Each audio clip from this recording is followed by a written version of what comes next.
permit me the opportunity to congratulate those two opposition senators in the other place for comparative analyses and penetrating insights into the bill that is presently before us. I listened, and as the Honourable Member for St. James Central observed, he accused me of taking notes furiously, and he's not incorrect. I like to take notes and I like to learn, and he certainly taught this House a lot today. He spoke at length, and if the length of his speech has been a fresh application to retake the job that they took from him, he certainly has my support. Even if he does not have my support on his content, I sat with some admiration that a man could be so eloquent and yet be so deprived of that which he thought was his. And I commiserate with him. And I know this is being mooted as a season of disruption in the ranks. Rumors abound, Your Honor, that this is a season, there is one coughing. It has started. The evidence of the disruption has started. And I am told that in a matter of days, sometime coinciding with the annual conference of the Barbados Labour Party, some men and women will be seated in different apartments of their mother's house. And so if the Honourable Member for St. James Central wishes me to join in his appeal for political salvation, he will form a queue, he will be a part of a queue, which is, at these times of threatened disruption, led by the Honourable Member for St. George South. Even in his absence, I speak for him, that it is said that he is one who knocks on the door of the Minister of Health, always seeking to save his tenure. But that is, by the way, Your Honor, and you've been very indulgent. It certainly is, sir. But I thought that I should locate this debate within some context and to explain why the Honourable Member for St. James Central displayed his considerable oratorical talents, if only in search of that job that he lost, his political salvation. And he brings legislation here today, Your Honor. As does all legislation, it expresses government's policy. And the country must be concerned not so much at the letter of the legislation, since a lot of it repeats legislation that came some 11 years ago. But the country must be more concerned at government's policy in relation to an industry that is extremely dynamic. I think the member for St. James Central will admit that the energy sector in Barbados in 2024 is not the same, not quite the same, as the energy sector in 2013. So that if he boasts of new developments in a dynamic sector, his boast is not without some justification, but the public will want to be assured that these fresh developments from the new government accord with the interests of the people. And when I say the interests of the people, I say that as contradistinct from the interests of Barbados Light and Power. I don't think we should feel squeamish about mentioning the name Barbados Light and Power in here. I will not disguise their name under the nomenclature, the utility, the public utility. That's how the legislation describes it, and legislation is always meant to be neutral on these matters of nomenclature. But let the public understand that this legislation that comes to the House today touches and concerns the interests of Barbados Light and Power, and it touches and concerns the interests of the consumers, the citizens of this country, in their powerlessness. And the citizens of this country must always expect that a government will defend their positions of powerlessness in relation to the great power that resides in large corporations, and the Barbados Light and Power is not a small corporation. So that when legislation comes here, the public expects as much protection from this government as they naturally expect this government to protect the interests of Barbados Light and Power. It is probably trite to say that legislation is the law, and that is, I always say, that is why we're here. We come here, well, the government comes here to make law, and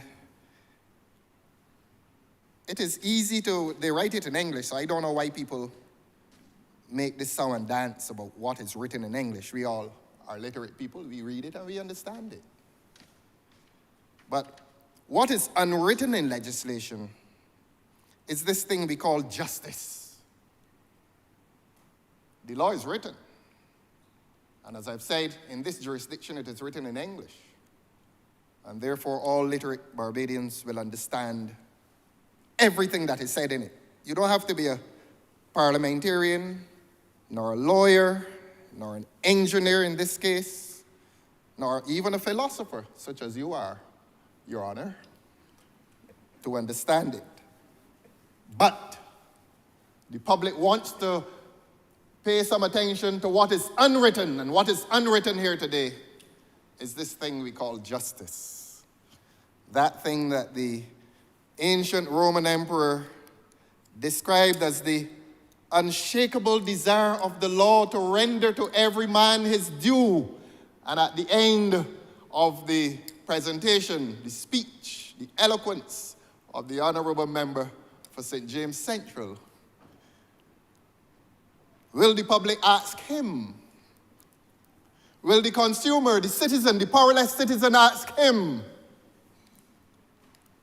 if they have been rendered their due by this legislation?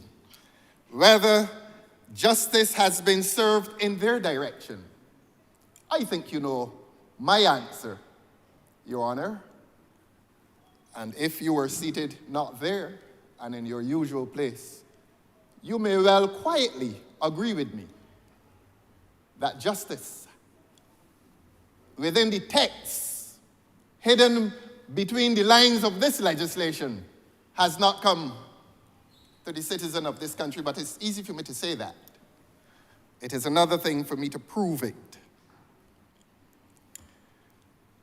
And I say that justice is that unwritten virtue.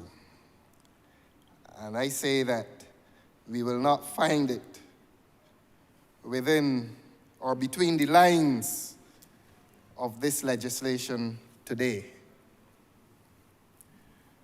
The implication is that legislation must be fair. If we're talking about legislation being just, it must be fair and in obedience to the rule of law. I've had occasion to say in here before, what is the rule of law?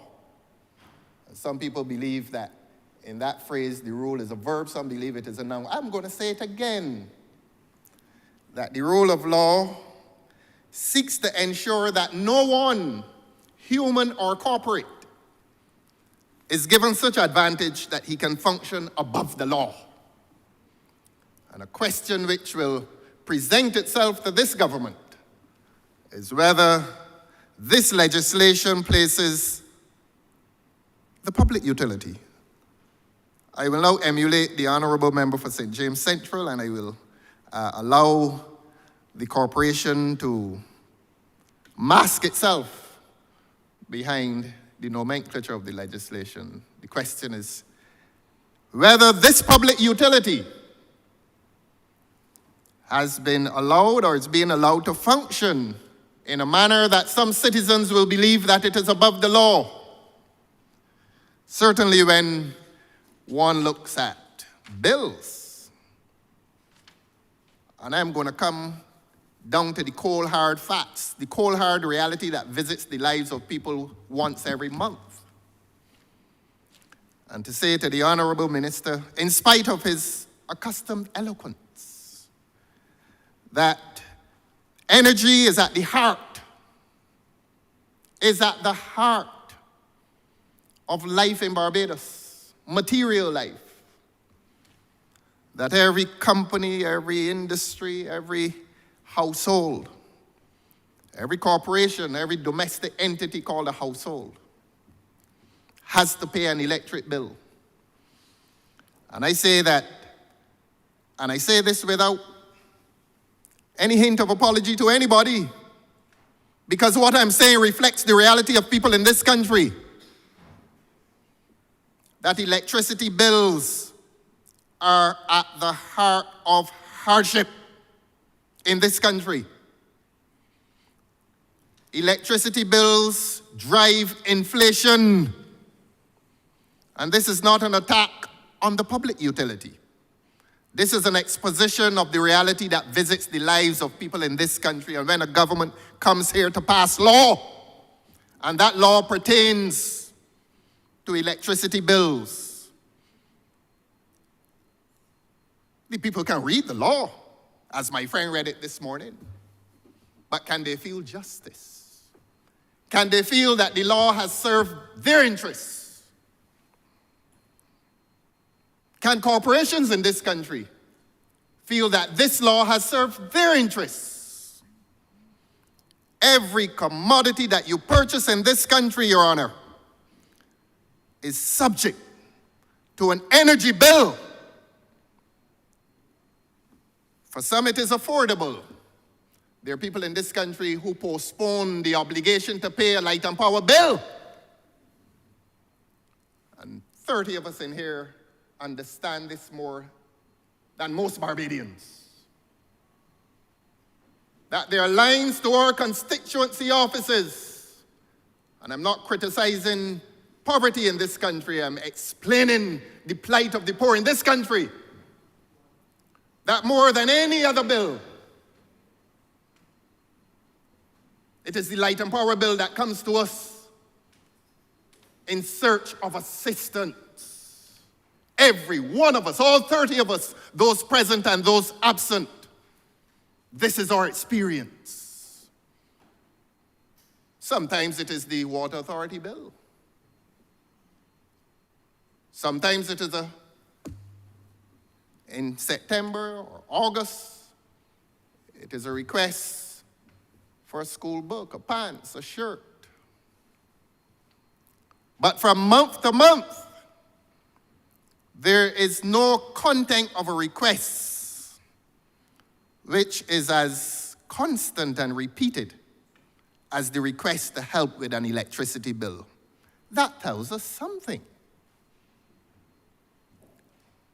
That tells us something. So that whatever it tells us when the government comes here, the government must not speak to us in lofty language of legislation. And again, I congratulate my friend. I almost said my learned friend. He's that too. But in this context, he is the Honourable Member for St. James Central. And curiously, he is the Minister of Foreign Affairs. And I say curiously because I did not expect to meet him in his eloquence today. I expected to meet him in his eloquence, but I didn't expect him to be the one piloting this. But perhaps because he is the most eloquent among them, he is asked to do what others are afraid to do. And for that, he must also be congratulated. Some days ago, I described him as the bad news man. Well, he pays for his eloquence. Today, he's a bad news man. Today, he comes to the public and he is unable to alleviate their distress, their hardship, their inability to pay the bills of the public utility. I will now allow them anonymity as I proceed on this little job that I have.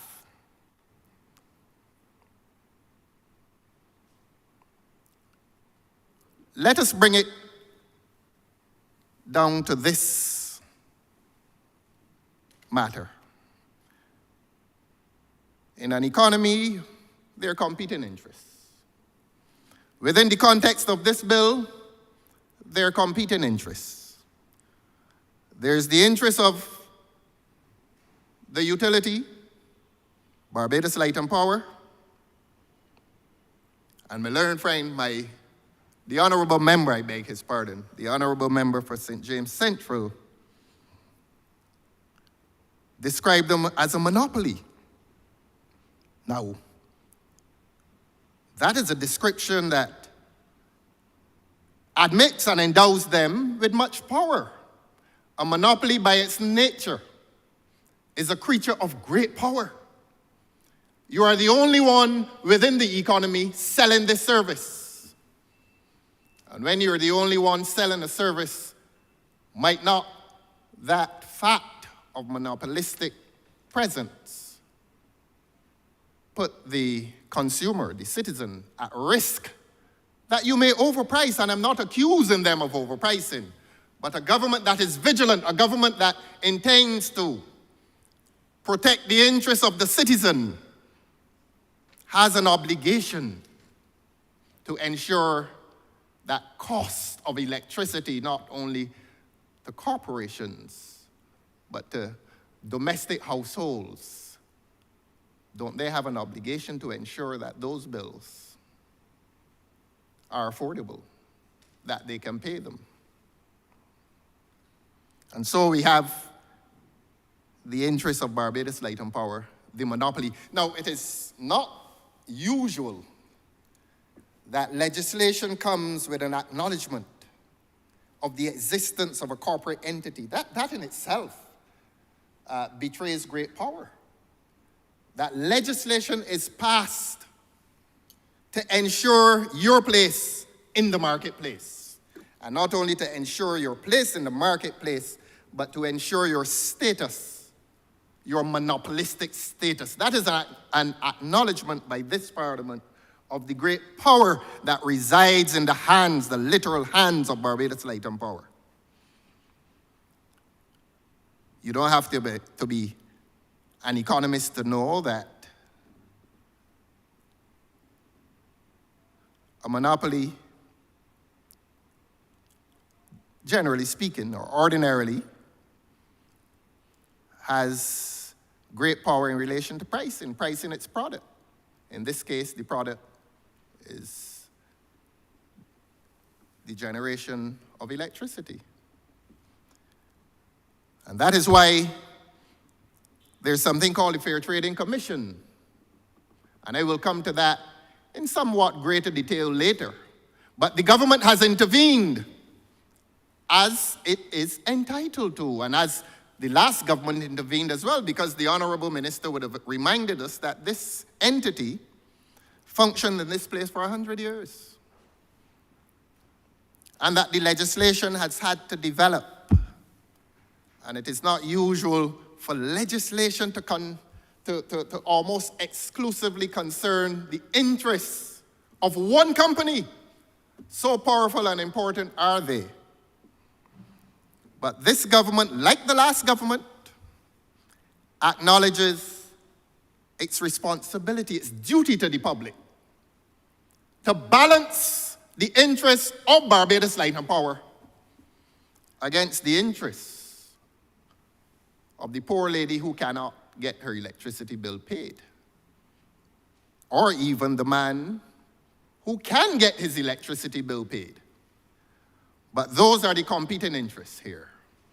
The interest of the public utility in terms of its motive.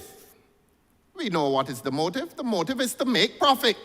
When you set up a company, unless it is a charity, you are trying to make as much money as possible. And that is not a moral condemnation. That is an economic and commercial fact of life. If you're selling mangoes out there, and you could get $5 for one, you're not going to ask for 3 unless you feel some moral compunction so to do. That is called the profit motive. You try to make as much as you can. And if Light and Power is trying to make as much as it can, it is no different from any other company which will try to make as much as it can to satisfy its shareholders. I say to satisfy its shareholders. I didn't say to satisfy greed. I say to satisfy its shareholders. And that is called the profit motive. And so here you have a government, like all governments, dealing with the competing interests of the monopoly, the company, the utility, against the interests of the citizen.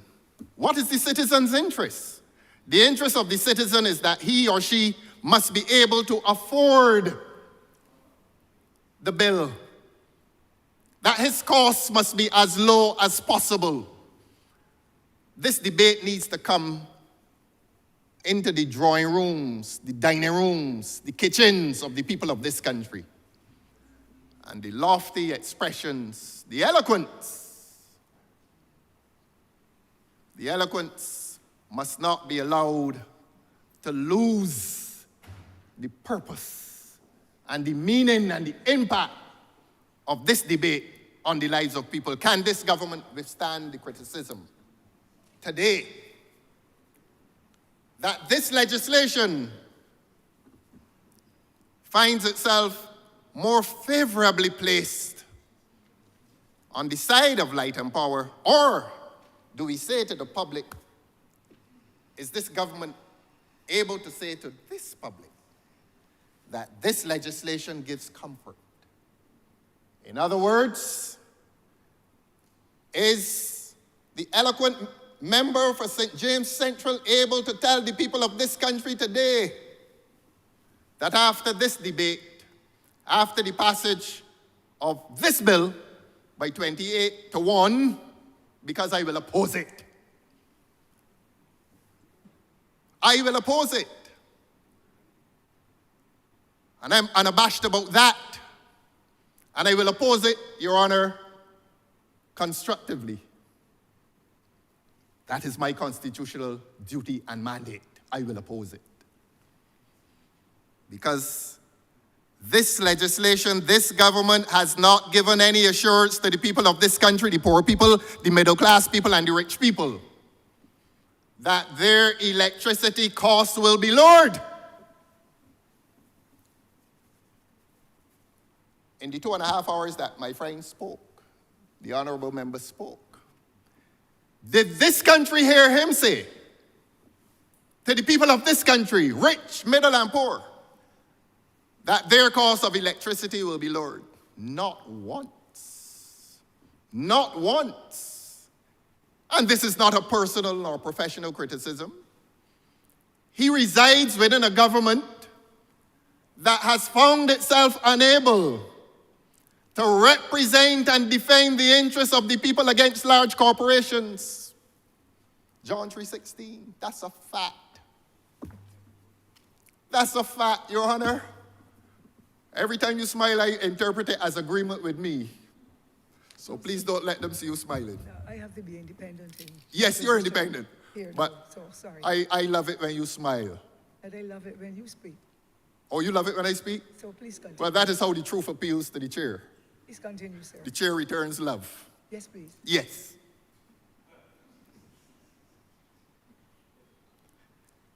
But not once has this most eloquent gentleman given the people of Barbados the assurance that bills will be lower. Not once. If he wishes to, he can interrupt me on a point of order for misleading this chamber. But that is what the people of Barbados wanted to hear. I can pick up this bill and read about the advisory committee and all kinds of things, which are not abstract, all written in English. And we all understand it. But what the people of Barbados wanted to understand, and what my quiet colleagues on that side wanted to what they wanted to hear, is that their constituents will be under less pressure. The greatest of eloquence will not satisfy them. I don't know what they will say when they get it. I hope they will represent their constituents. But they have a political obligation to support the honourable member who was sent. He was sent. He too. If you get him up at 3 o'clock tomorrow morning, wake him up suddenly, he starts to tell the truth. Suddenly. And he will tell you, in that moment of subconsciousness, that he does not agree with most of what he said in here today. He spoke about the voice of Jacob and the hand of Esau. Well, we heard Jacob today. But there's a hand behind that compassionate gentleman who is the Minister of Foreign Affairs. I have never heard a Minister of Foreign Affairs lead this kind of a debate in a house. Why they sent him? They don't like him? They have several ministers that would have been well suited to do this. But the point is eloquence. Eloquence has been appointed to mislead the people of this country. May I say that, ma'am? Sweet words. And if you think I am misleading you, let me quote some of these sweet words. And he accused me of taking notes, and he's right. He said it's a theater of opportunity. Now, there are not many who can speak like him. Not many. Don't try either. This is a man given to the classics. He quoted the classics in here more than once this morning. He quoted the great writers. If he hadn't stopped going to church, he would even have quoted the Bible. But he called it a theater of opportunity. And how glad must have been the hearts of people when they heard that there is somewhere in Barbados now a theater of opportunity. And he clarified it further and he said, a theater of investment opportunity. And we will come to that. But that was the dramatic language that visited this guy's hardship in this country. This bill contains this guy's hardship. This bill has done two things. Largely speaking, I'm glad you're taking notes, ma'am. Because you have to speak to your constituents as well and explain to them what happened here this morning. This bill has furthered the interests of the Light and Power Company. I spoke of the competing interests of costs, and I've accused this government of not having said anything to protect electricity cost to the consumer. And if there's a third thing that this bill has done, this bill has given increased power to the government in its role of supervision of the energy sector. I will explain that when I come to it.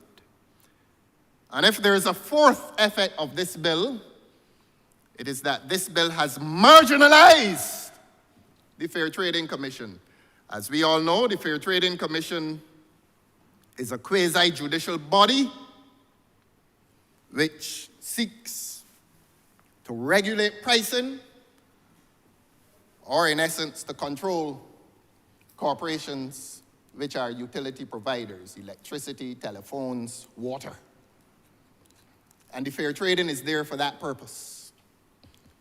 I repeat, so that the public is in no doubt as to what I'm saying. I say this in all seriousness. That at the end of unrivaled eloquence, the public can now be satisfied that this bill largely represents the interests of light and power, diminishes the interests of the consumer, whether corporate or human,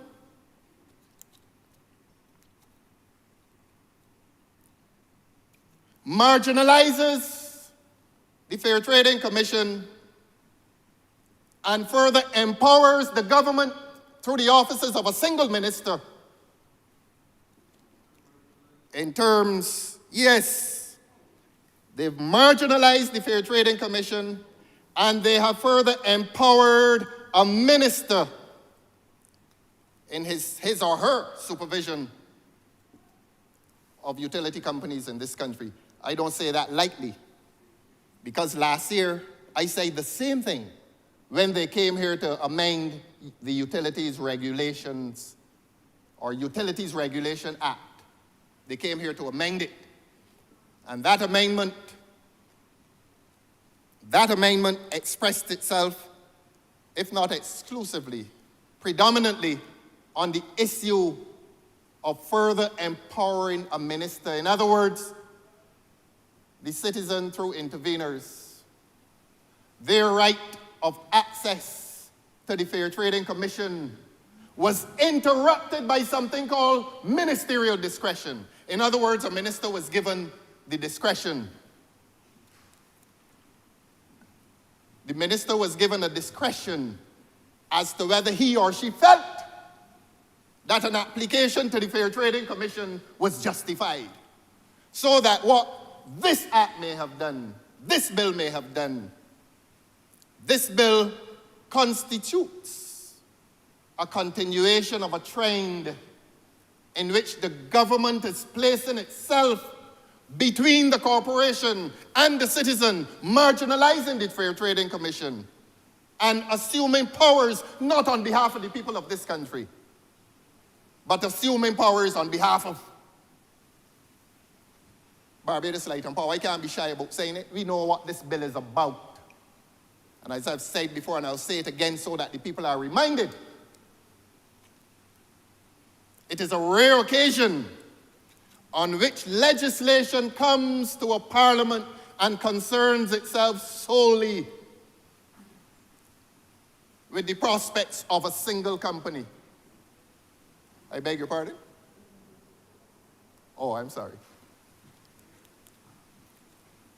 I thought the honourable member for St. Lucie was interrupting me as usual. No. He is. I would have acknowledged. You control him, man. So you can continue. You control sir. him. Continue, sir. Because he is down there drinking brown water. And you're having your beverage, but that's fine. Continue, sir. Yes, thank you, ma'am. Protect me from him. I shall. Yes. Wearing a green shirt. You can't wear a white shirt. All the white shirts brown. And not a word of complaint from him. People can't find him. We're talking about utilities. The honourable member for St. Lucie has disappeared from the plight of the people in St. Lucie. But let us come back to electricity. We'll go to water another time. And we will engage the honourable member coming down here just now. We went to Pike Corner recently. I beg your pardon? Put it in a glass. This is water. No, this is water. I don't drink. Y'all not bring any glass in here for me.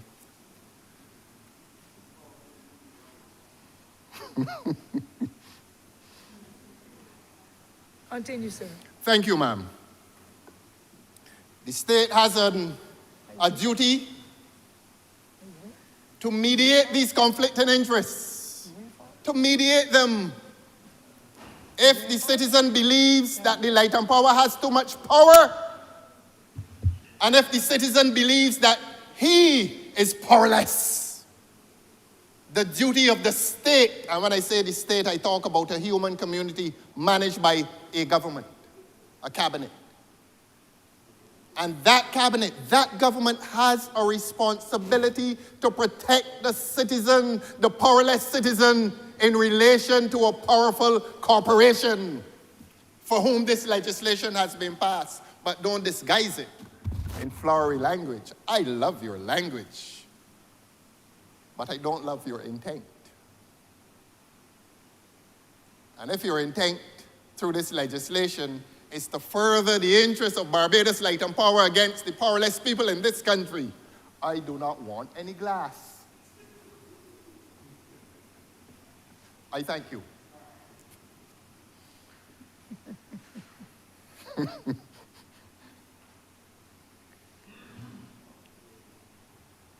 The citizen must be billed fairly. And I am going to go to this legislation and try to discover the portion that gives to the citizen the right to be fairly billed, except that at every corner you turn in this legislation, the minister intervenes. On whose behalf, Honourable Member for St. James Central? You're not given to mischief. You're given to the delivery of great speeches. And the great virtue in this speech is that it has disguised the government's intent and the government's contempt for the rights of consumers in this country. And I don't say that to abuse you. I say that with proof. And I will come to the proof. I will get the legislation and prove to you what I'm saying. Now, the Honourable Member described it, as I said, in dramatic language as a theatre of investment opportunity. A theatre. And I also recorded that he said it's a theatre of knowledge as a mechanism for inclusivity. Yes, opportunity. And harness it. Harvest. And he congratulated the last government for taking, and I'm quoting him, taking the foundational step of removing that control out of the hands of a 100-year-old monopoly. His fresh application to George Street would have been accepted after he said that. That he congratulated the last government for the foundational step of removing total control out of the hands of a 100-year-old monopoly. So here he was praising the last government for its intervention. But will the present opposition praise his government for what it started to do last Friday and continues before your honor today?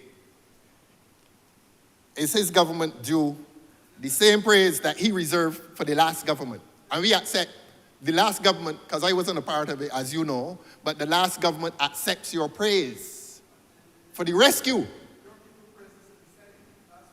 That's not true. That's not true. That's not true at all. But let us, lost my glasses. Let us come to the objects and reasons in this bill. Every bill that comes before you, Your Honor, there's a portion for the sake of the House and the public, that there's a portion that expresses objects and reasons. What is this bill's objective? Why are we passing it? So you will see that every bill states objects and reasons. This 2024 bill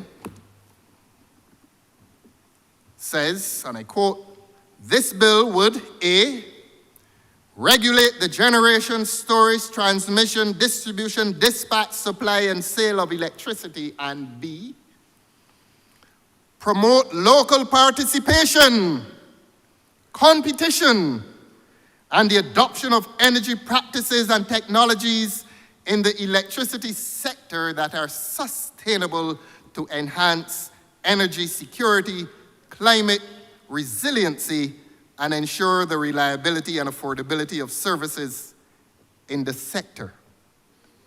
Now, the Honourable Member hearing that says, there you go. He's on a roll. He has expressed his objects and reasons. And the objects and reasons stated at A deals with the regulation, etc., of the supply of electricity. And B speaks about promoting local participation. The objects and reasons, Your Honor, are not a part of the legislation. When this bill becomes an act of Parliament, when that act of Parliament is proclaimed and becomes the law of Barbados, what is stated here at objects and reasons will not be a part of the law. This is just a statement. This is just a declaration of what they intend to do. Let us go to something called the long title. The long title becomes a part of the law. I can help you, Honourable Member, page 9. I'll help you. I'm here to help you. I'm helping you. Okay. The long title of an act, Your Honour, is that part of the act that discloses the purpose.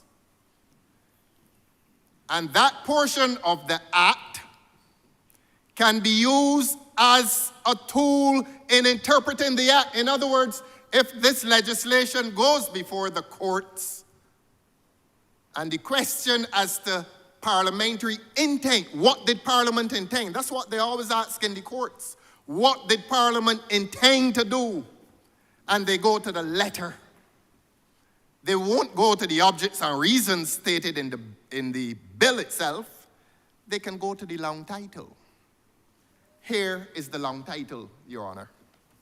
I've read for you the objects and reasons which will be discarded when this government misrepresents the people of Barbados later today and makes this law. Those objects and reasons will cease to exist. That declaration will cease to have any legal effect. In fact, it has no legal effect now. It is simply a political declaration.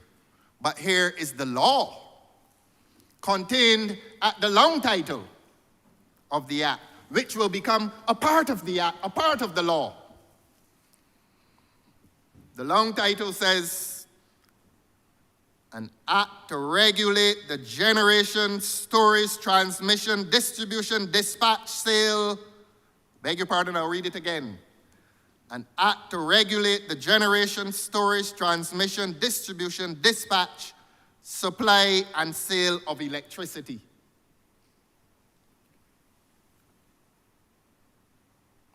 The promotion of local participation has disappeared. So even the government is impliedly admitting that it doesn't take the issue of local participation seriously. It has disappeared from the long title, which is intended to become the law later tonight, sometime. Is the government misleading the people of Barbados? In those objects and reasons? Is the public entitled to ask this government why it made a declaration under objects and reasons, and when you come to the long title, you exclude, yes, gather, talk, consult, caucus, gather.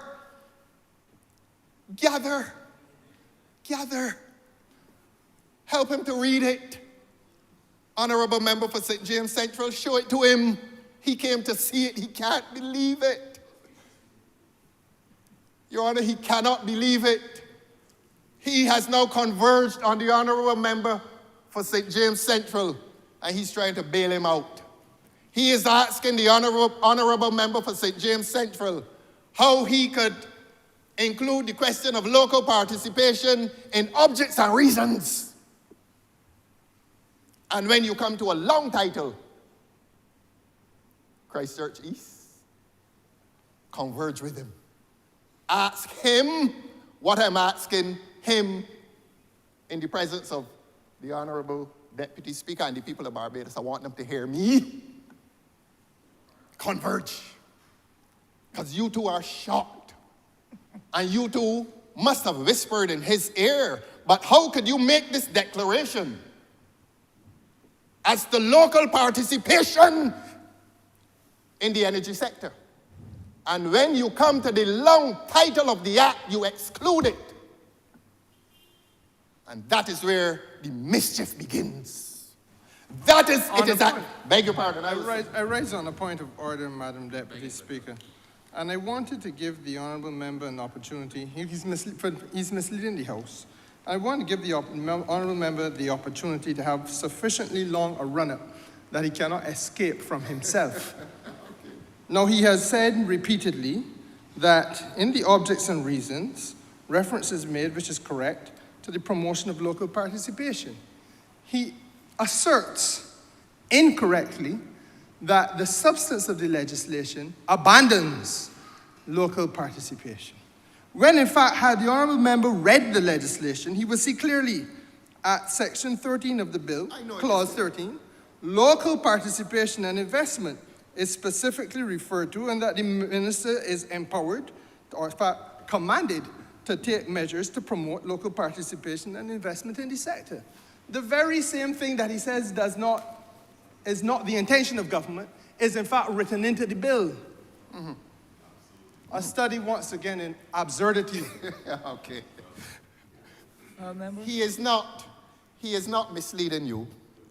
He is not entirely wrong, but I am dwelling presently, and Christchurch East is also appalled. I am dwelling presently on the long title. And I'm saying to you, ma'am, that the long title has excluded mischievously what the declaration said. I'm going to come to 13, Section 13. And your point will not be made any stronger, and I'm coming to that within the next 3 minutes. It is there, it exists, Section 13. My friend, I have pages on it. I have pages on it. So, a Lady Fairies of Christchurch East, calm him down. Calm him down. Calm him down. Calm him down.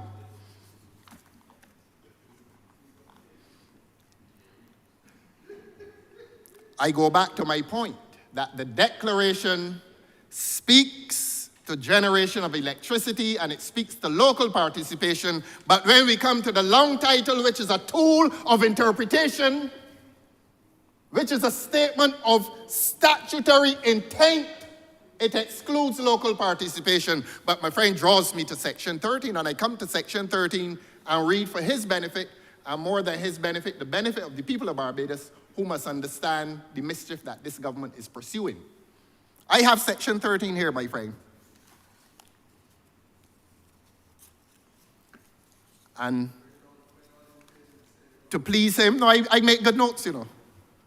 One thing about me, I make good notes. And when you spoke about the theater of opportunity, I was so caught by your language. It's not the only thing you wrote that I recorded. You praised the last government. Yes. Humility is made of that stuff. The willingness to learn from others. And you are not without the capacity to teach. But since you draw me to Section 13, I come now to Section 13. A little what? A little 13. I am ready for you yet. I am not ready for you yet. So leave me alone. All right. I don't know why you changed seats. Were you right up there for?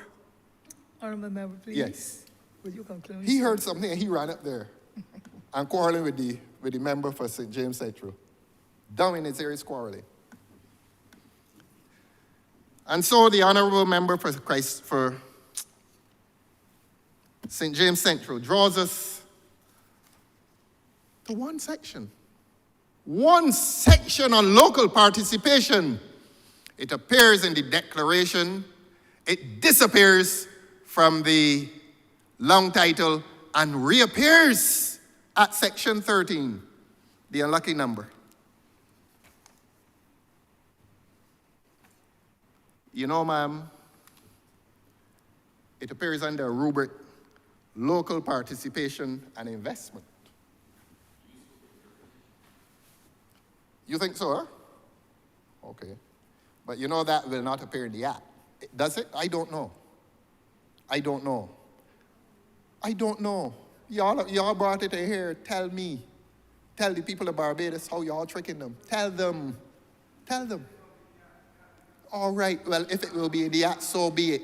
Well, look, if it will be in the act, all it says, local participation and investment. Ma'am, there's one section. One section on local participation and investment. The honourable member, now assisted by Christchurch East, is trying to impress the people of Barbados that this legislation focuses on the issue of local participation as an important issue. And yet, only one section all over this legislation, the minister this and the minister that, and the minister has this power, and the minister is a gully born, a girl elephant. But when it comes to local participation, one section. How serious is this government about the issue of local participation as contradistinct from the powers that are reserved to the public utility? I cannot be shy about these things. Mine is the voice in defense of the interests of the people of this country against a government that is oppressive. I can smile and say that and mean it no less by my smile. I mean it. I say what I mean and I mean what I say. So he draws us to section 13. Let us read it, ma'am. The minister shall take such measures as may be prescribed by regulations to promote local participation and investment in the electricity market, including the preparation of a local content plan. Sometime later, the honourable member for St. James Central will rise to his feet and the debate will become one of, but the other people, the other government did it, and we do it too, and you are complaining. I am not here to play those games. This is a dynamic sector. This is a dynamic industry. And an industry of 2013, an electricity sector of 2013 is a far different sector from a electricity sector of 2024. And when I say that, yes, you did say the same thing. There are times when I will agree with you. Well, let me develop the point. So that if he says it appeared before, in a dynamic sector, Your Honor, should this government in 2024 not be looking to respond to the dynamism of the sector? In other words, and more specifically, is not the question of local participation a more urgent question today than it was in 2013? Or is the industry static? And I translate that into the everyday business of people. Are not more people in Barbados now interested in reducing their electricity bills by the installation of photovoltaic cells? The answer is yes. Everybody, as they say, trying a thing. Everybody wants to save. It's a dynamic industry. How many photovoltaic cells you saw across this country in 2013? Not many. But in 2024, there are so many. And you spoke of the houses in Lancaster. Not one of them connected. All these, the Wanderer houses, all the cells that they put on top, not one connected. Part of the Hope Housing Project. That y'all came in the Senate chamber and tried to stop the investigation.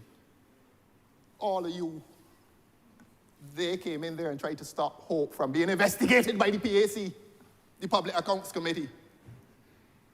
And come in here, they have the gall to come in here talking about the Hope houses at Lancaster that can't get the cells on the roof connected. But let me not digress. Let me come back to section 13, to which the Honourable Member for St. James Central was drawing your attention. And to say to you, ma'am, that this legislation, section 13, reveals a begrudging acceptance by the government of local participation. All the other issues got many sections and many pages dedicated to the interests of light and power, dedicated to the power search of a government through a minister which misrepresents the interests of the people of this country, the consumers of this country, and dwells largely on promoting the interests of the public utility. Let the people hear that. Let them hear it. Madam Deputy Speaker, let them hear it. That is the adventure on which this government has pursued, a defense of the interests of the big player. And I don't like the word player because this is no game. This is about human suffering. On a point of order, ma'am, and it is with the greatest reluctance that I rise to interrupt the Honourable Member because he is again misleading the House. And the Honourable Member perhaps may have forgotten, but it was this government in this Parliament, and indeed it was this individual who now speaks, who is the Minister, that would have piloted a resolution in this place for the first time in history, after the Honourable Prime Minister would have raised in her budget, I can't remember the year off the top of my head, that there would have to be householders' right to renewable energy in an accelerated access program. And that was part of the initiative of this government to democratize access for all and sundry in Barbados. I do not know how then the Honourable Member can say to this House, as he just did, that we are begrudging in any way the inclusion of ordinary Barbadians when from the most humble up, we created an environment that was supposed to accelerate their participation, ma'am. If the Honourable Member came with a set script, I understand it. But it has to be faithful to the facts. And the people who advise him need to be knowledgeable about the facts. Thank you, Honourable Member. Vice yourself. I'm obliged to you, ma'am. I don't think you need a ruling.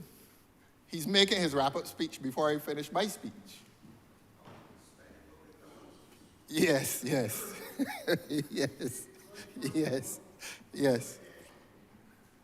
Conclude. Have you ruled, ma'am? No, you have not. There's nothing to rule on. He is making his wrap-up speech. I will come back when you're wrapping up.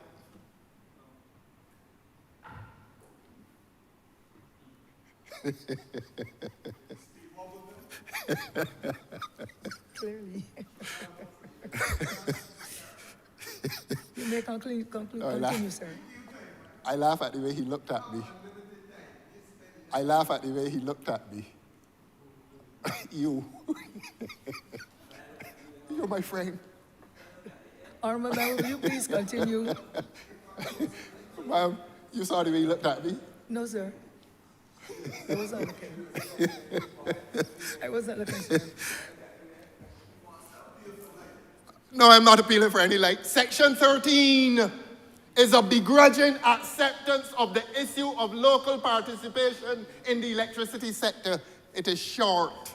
How many lines it is, Honourable Member? 3 lines. And you get up in here boasting about local participation contained in this legislation. You have written no more than 3 lines. And I counted the words, Honourable Member. I counted the words, so unimpressed, alarmed, and appalled that was I at the brevity with which you treated. On a point of order, ma'am. And again, ma'am, if the honourable member wants this debate to go down this road, then I will have to take him there, join him there. This bill, ma'am, at clause 5, if the honourable member would read, he would see at clause 5.2, clearly stated, and I can count the words for him if he hasn't counted them. I am fairly sure he has not read them, otherwise he would not be allowing himself to deliver of that which he is delivering in this house, ma'am. It says the minister shall require the public utility for the purposes of developing plans referred to in section 1A above to consider A, disaggregation of the public grid into a series of microgrids capable of operating in the island. No, ma'am, you can't have a microgrid unless you are including across geographical spaces all the ordinary people that the honourable members in here trying to create the impression are not taken into consideration by this government in the movement and drafting of this legislation. It is inconsistent, ma'am, with logic. It is inconsistent with common sense. It may be consistent with a set script by somebody who does not understand the energy sector, but who sent him here on a mission. And that is the danger of a fool's errand, ma'am. That is the danger of what is commonly known as a fool's errand. But, ma'am, it was a point of order, not a speech. Have you ruled, ma'am? Please don't rule. Kindly continue. There's no point of order. Christchurch South. The honourable member continues to make his wrap-up speech. I'm not Would you accusing ask you. him to let me make my little speech? Make your speech, sir, but Why is he so affrighted? there has been so much reputation in areas that By him? reputation is not By him, ma'am? elucidation. So I will wish you to continue. Emphasis. I want to hurt him. Or if you're targeting him, sir, this will not be the place for it, sir. Could you please continue in your presentation, sir? I want to hurt his feelings There by might- telling the people of Barbados that he has brought legislation here, and I repeat, this is the repetition, ma'am, that protects and defends the interests of Barbados Light and Power.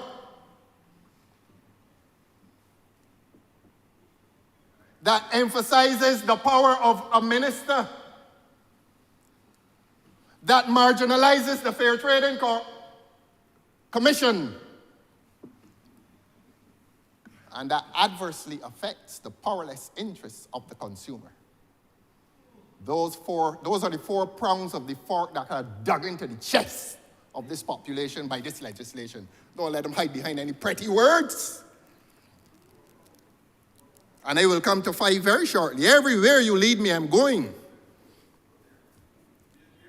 But section 13, when he interrupts me, Your Honor, I come in back at him. And I say again that section 13 is a begrudging acceptance of the issue of local participation. 3 lines. And I was about to tell you something that he did not wish you to hear, that it contains 30 words. That is the extent of treatment that local participation gets explicitly in this legislation. 30 pieces of silver. The honourable member for Christchurch East is touching you and telling you to keep quiet. Please obey him. Brevity. But you spoke in here for 3 hours. And, Your Honour, how long have I been speaking? He has interrupted me 3 times. It is not a point of order. He hasn't said that I'm misleading anybody. He gets up to say that he doesn't want me to tell the truth. That I am disturbing all his flowery Honourable speech. member, I enjoyed it. we did not hear that part of it at all. But I As enjoyed far his as I speech. understand, the honourable member for St. James Central explained He what explained. is in the legislation. So he has the And right to do I that, would wish Your you Honor? to continue, sir, and let us please take out the repetition of the same matter all the time. I And let intend us to move repeat. forward in the interest I'm of not disobeying you, ma'am, but having- I No, intend you're to not. repeat when No, he you're not. interrupts me. He You're is not. interrupting me But you because have he to doesn't ignore want the the people of side Barbados to know sometimes. what he is doing. He doesn't want the people of Barbados to know that Hayes is the voice of Jacob. Please continue. I am honourable member. obliged to you, ma'am. 30 words, 30 pieces of silver.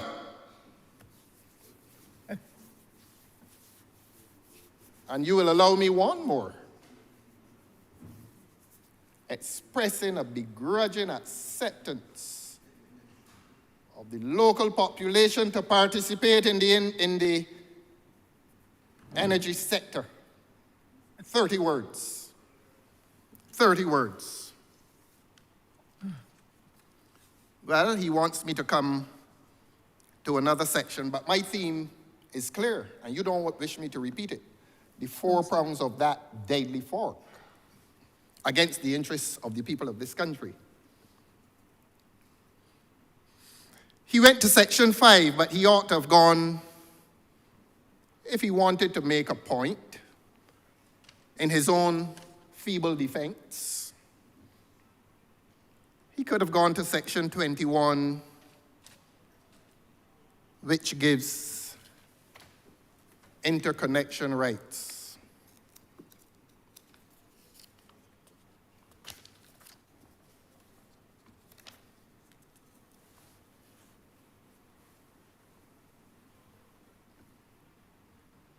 Now, he will admit to you that interconnection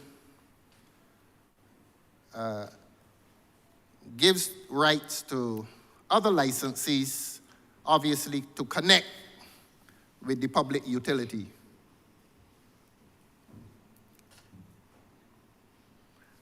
And at section, I draw your attention, ma'am, to section 21, subsection 4. If say that section 21, the rubric will tell you that it deals with interconnection. I invite you to go with me, Your Honor, to section 21, subsection 4, and I read it. The public utility may refuse interconnection services for technical reasons. To assist the honourable member, ma'am. Beg your pardon? Just to assist the honourable member. Oh, I beg your pardon. It is a bill, and so therefore it is called a clause. A clause, okay. That is the most profound statement you've made today. Yes. I'm not being unkind. The short is what? And I needed it. Honourable member, please ignore the asides. You're going to send You them have out, been ma'am? here for quite a while. You're going to send them and out? you know the banter. However, please continue your presentation, sir. Thank you, ma'am. He's interrupted me every time he's interrupted me. Sir, please. I will. I'll press on. Clause 21, subsection 4. Subclause.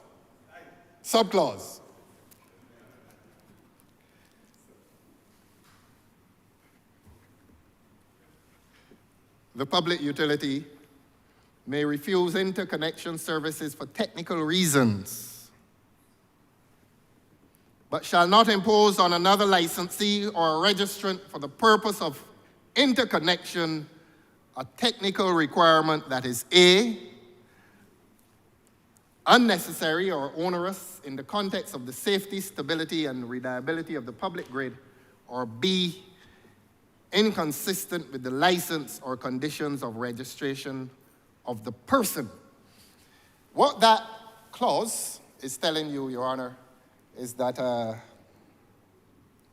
there is a duty on the part of the public utility to interconnect beyond the moral. It's a legal mandate that they should interconnect, except that they may refuse to interconnect with people who wish to, licensees who wish to sell them electricity. Let us go to subclause. So that's the explanation of that clause. They may refuse to connect with the licensee, a person who has been given the license to generate electricity for sale to the electric company. And that's clause 21, subclause 4. Here is subclause 6 of clause 21. He did not read it this morning, and he's reading it now for the first time. Here's what it says. Where the minister is notified of a dispute regarding a technical requirement for the purpose of interconnection, the minister shall, after A, providing the public utility and the licensee or registrant with an opportunity to make submissions on the matter, and B, consulting with the chief electrical officer and the professional engineer, these are the operative words, determine whether the technical requirement meets the criteria set out in subsection, he says clause, but this says subsection, 4A or 4B. It will become an act and they'll call it subsection. Let's not dwell on trivia. You and I are above that, right? Good. The point is this, Honourable Member, through you, Your Honour. And I say the operative word there is that the minister determines. Here you have a dispute between a licensee and the Light and Power. And who resolves, who determines that dispute, Honourable Member? Through you, Your Honour, a minister. So that when I say this act is about ministerial power and the increase of ministerial power, here is the evidence. You close down the Fair Trading Commission. A minister cannot be a judge in his own cause.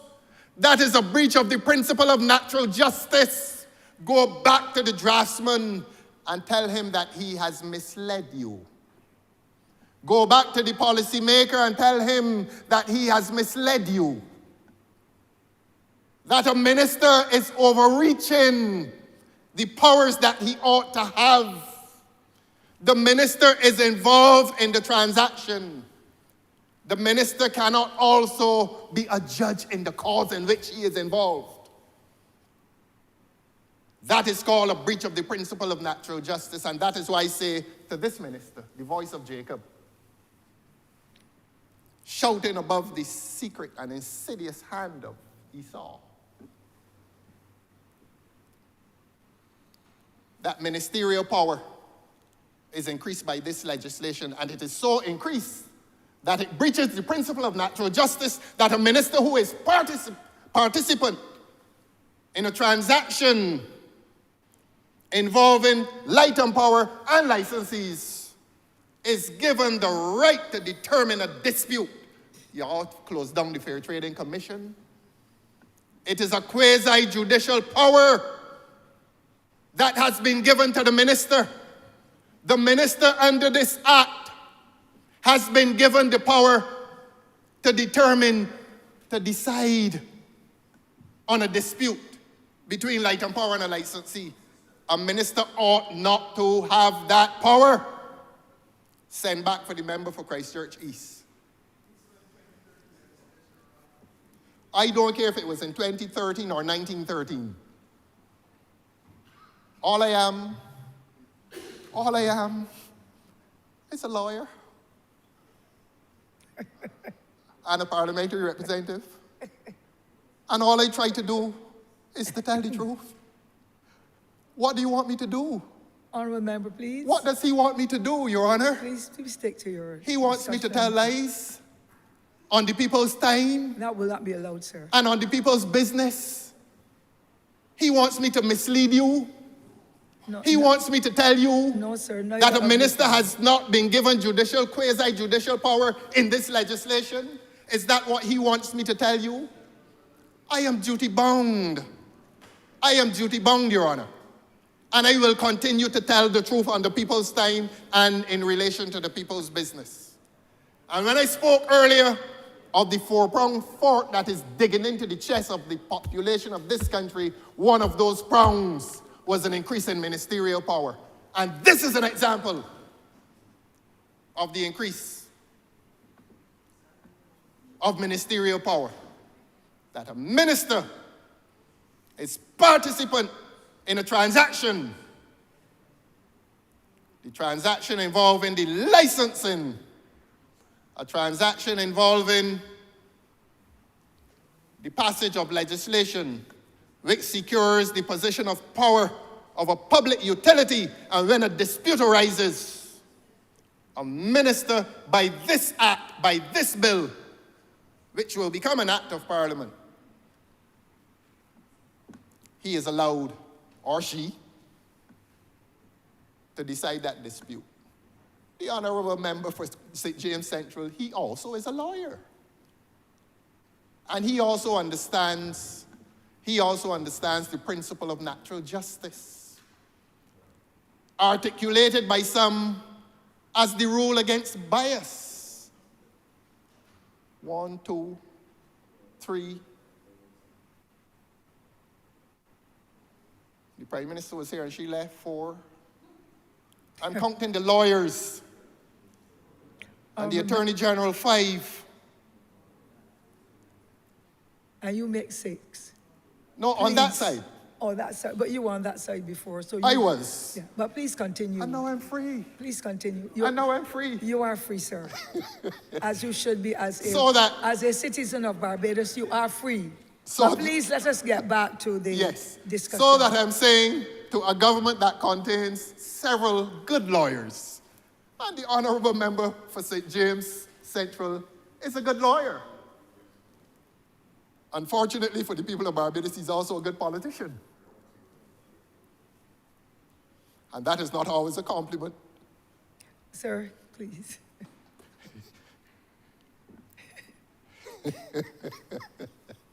Please get back to your... But the point is, he knows that he should go back and redraft this legislation and reduce ministerial power. As I have said, this is largely what this legislation is about. Ministerial power and corporate power. And where's the poor consumer? Honourable member, through you, Your Honour. Where's the poor consumer? A clash of powers, corporate and political. And then the minister with political power, assumes quasi-judicial power. I repeat, the principle of natural justice deems him to be a judge in his own cause. In other words, he comes with a bias. And a high court or a court of appeal hearing this matter properly may well agree that this legislation threatens a breach of rights in giving to a minister power when he ought not to have that power. I ask again, what is the role of the Fair Trading Commission in this country? That every time this government comes to this parliament, they did it last year with the Utilities Regulation Bill, which became the amendment. And now they're doing it again in this legislation. They're doing it again in this legislation. They're marginalizing the Fair Trading Commission and increasing ministerial power. This is what this government seems to be about. And were I not here, the people of Barbados would not hear this. So my friend, don't get vexed with me. Don't get vexed with me. You and I are lawyers. And we will meet in the corridor. And we will discuss it truthfully. You know, ma'am. Sir, are you referring to what is being said, that you will discuss it truthfully? No, you will discuss it truthfully. We will discuss it truthfully. Because the honourable member must know, as a good lawyer, that what I'm saying has merit. He knows that. And that's why I invite him to meet me in the corridor outside or behind there. Behind there is where politicians go and talk the truth.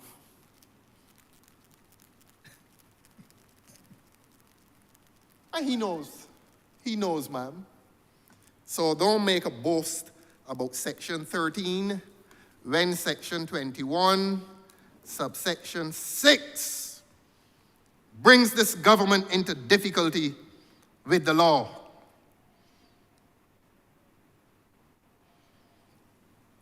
You thought that was enough, ma'am? I'm going to take him to clause 22(2).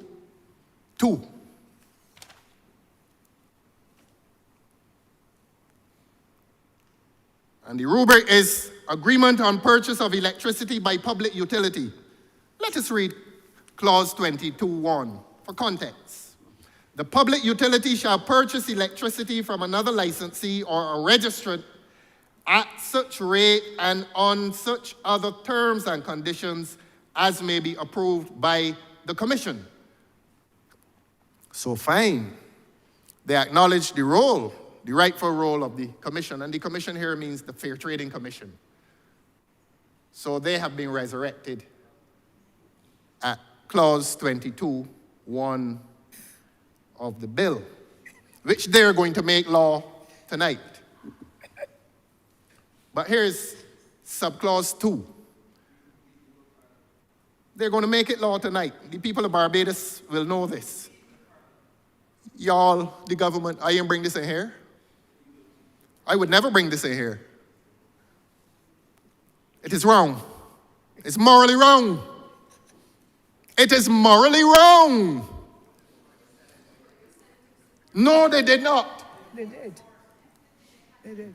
But look, ma'am, please ask both honorable members to stop debating what took place in the Senate. That's not right. They did not. They did. They did not. Perhaps the Attorney General now presents himself to tell to y'all the truth. They did not. They critiqued. Honorable member, are you insinuating that lies are being told in here? No. That is a very serious No, indictment. no, This they're not honorable lying. chamber does not deal with lies. They are mistaken. Please. They're mistaken. Please continue your They're discussion. mistaken. I commended those good gentlemen for, and I described it, the comparative analyses. One of them dealt with the comparative analysis between 2013 and now. And the other one offered a critique, a penetrating analysis of this bill, with which he disagreed because he said, I listened. if you must hear this, that the question of cost to the consumer, same thing I said this afternoon, has not been protected by this bill. That's what they said. They did not, when they were asked to vote. Please do not tell this honorable deputy speaker that they voted in favor of it. That's not true, honorable member for St. Michael Southeast. It is not true. It is not true, honorable And they member. didn't abstain either. And those members, I listened to you. I know Sir, you if you wanted will to take go your there. seat for a minute, sir. I know you wanted to go. You love that. No? Those honorable members in the Senate, I listened to the debate, and they did not object, nor did they abstain. So please, let us see if we can continue. You've been talking for more than an hour. Do I and have that's your protection, right. ma'am? And that is your right. So please let us see. Do if I we have can- your protection, ma'am? All honorable members have my protection Thank you once very I'm here. much. This temporary measure. Thank you very much, ma'am.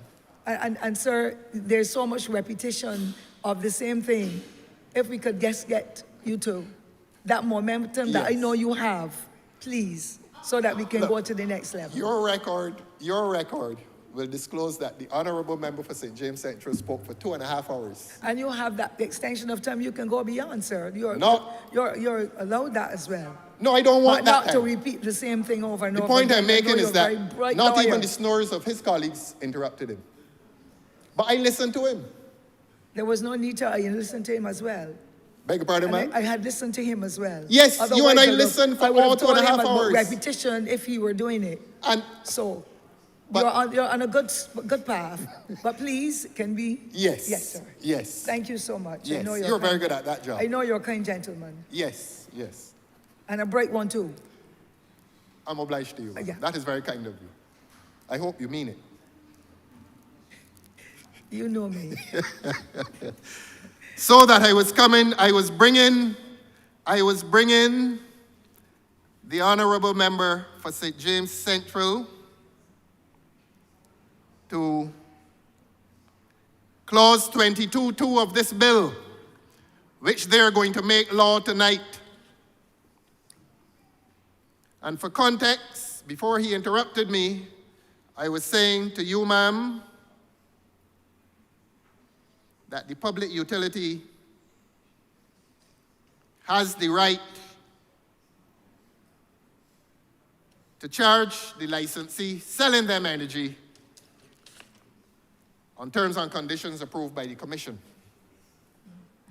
Now, I use the term resurrect.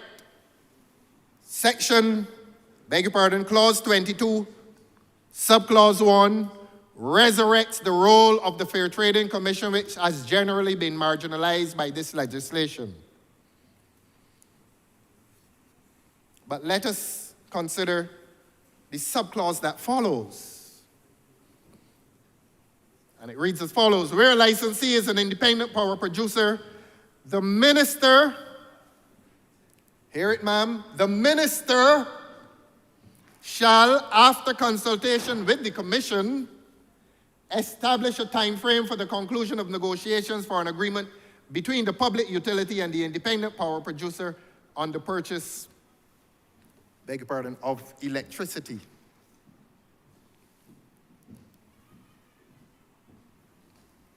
Again, Your Honor, here is the minister being given primacy over the Fair Trading Commission.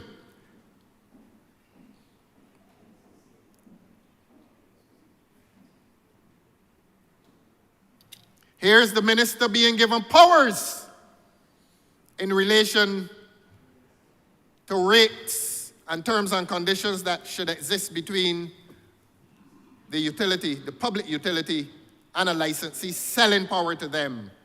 Here, I repeat, is the minister being given primacy over the Fair Trading Commission.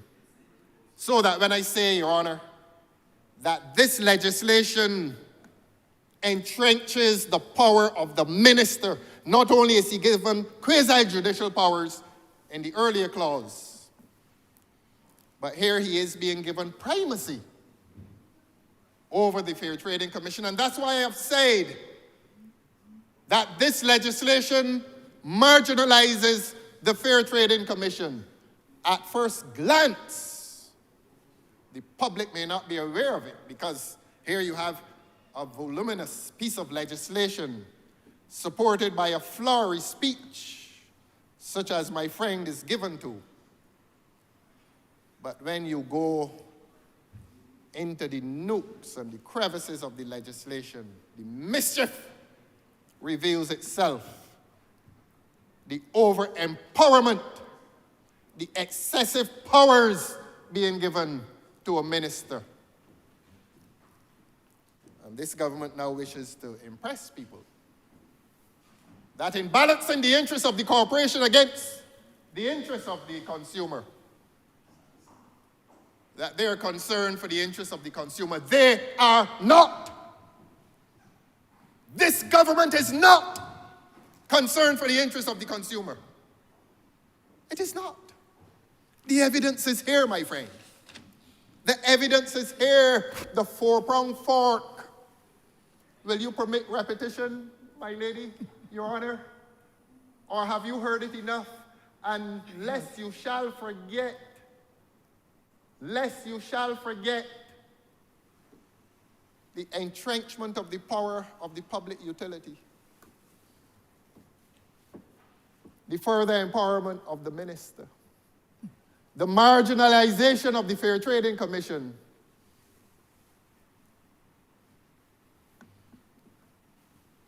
and the disenfranchisement of the consumer. Lest you forget, ma'am, let the public understand that this pretty legislation hides that ugly truth. That the people of this country, when they make this the law tonight, will be no better off tomorrow than they were in 2023 or at any time before. And the point made elsewhere was that the previous legislation was good for that time. But the Honourable Member for St. James Central agrees with me that it is a dynamic industry and that indeed, 2024 is a far cry from 2013. And that in giving a company 25 years of comfort, that this industry is so dynamic and moving so quickly, that a good and just government may well find that it comes back next year. Hopefully it won't be this government. Might be yours. To amend Might be yours next year. in keeping with the demands of a dynamic sector. Who knows? Access to storage may become cheaper. Storage itself may become cheaper. Storage may become more efficient. That is how dynamic the thing is. The issues that are burning now were not the same burning issues in 2013. And this point was made before we sat here today. That point was made, and I must defend those who spoke the truth. Last Friday, his Attorney General will tell him that justice must not only be done, but must manifestly and undoubtedly be seen to be done. His Attorney General will tell him that. We would have felt that the Attorney General was well equipped to bring this legislation today. But you, ma'am, in your curiosity, will wonder why the Honourable Member for St. Joseph was not the one appointed to be the voice of Jacob. Did he decline? Did he present with the mood that he presented at that press conference when he went into slumber and rested his weary body? Not a word he said. And not a word he says today. Not a word he says today. They're converging again, ma'am. Can you hear them? They're converging and complaining. I could hear you, you know. You were interrupting me.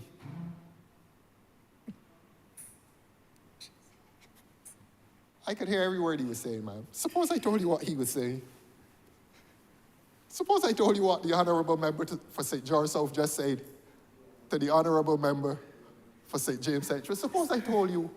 Suppose the people of Barbados heard what the Honourable Member for St. George South just said to the Honourable Member for St. James Central. Suppose the people of Barbados heard, ma'am, and in case you heard. Honourable Member. Please tell them to stop it. Please, will you continue to stick to the matter I heard you. before us? I heard you. I heard everything you said just now. Honourable Member, please,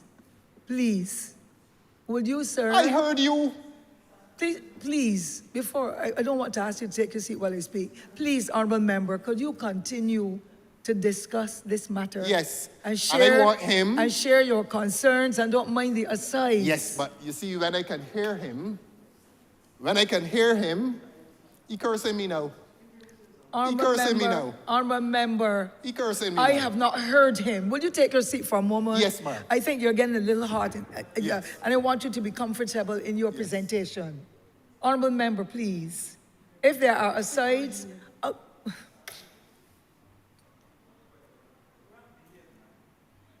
Well, stop interrupting me. Honourable Member, relax, please.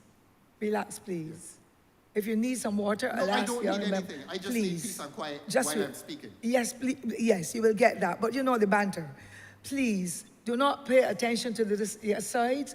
If I had heard what the honourable members on the other side were saying, and I felt it was derogatory or unacceptable, I didn't describe I it. would have it. I don't want you to either, sir.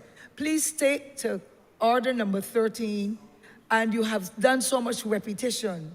Let us see if we can get to the gist of it, and let us see if we can continue this discussion that is so very important, not only to us here in this honorable chamber, but to the rest of the public of Barbados. And sir, I give over to you that you can continue and Thank you, conclude Your Honor.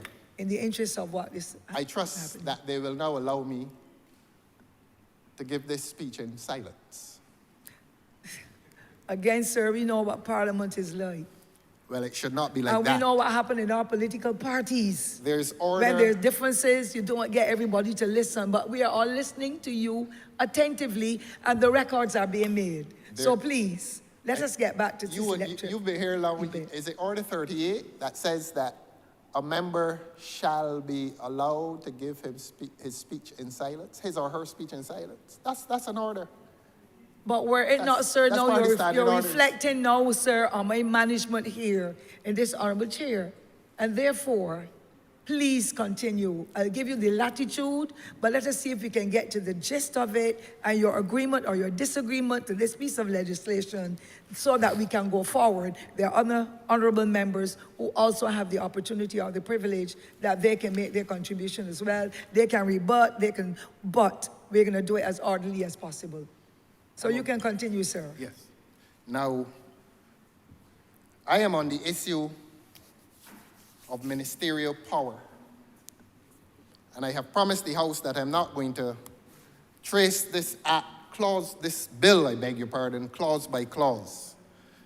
And I will take you and the honorable member to clause 12, subclause 2, letter B of the bill. I'm taking him through it.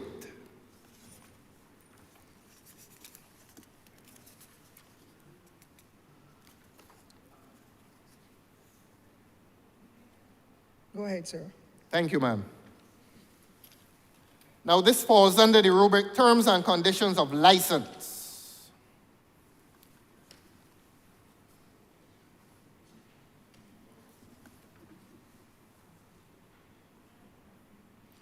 Let me read it, ma'am.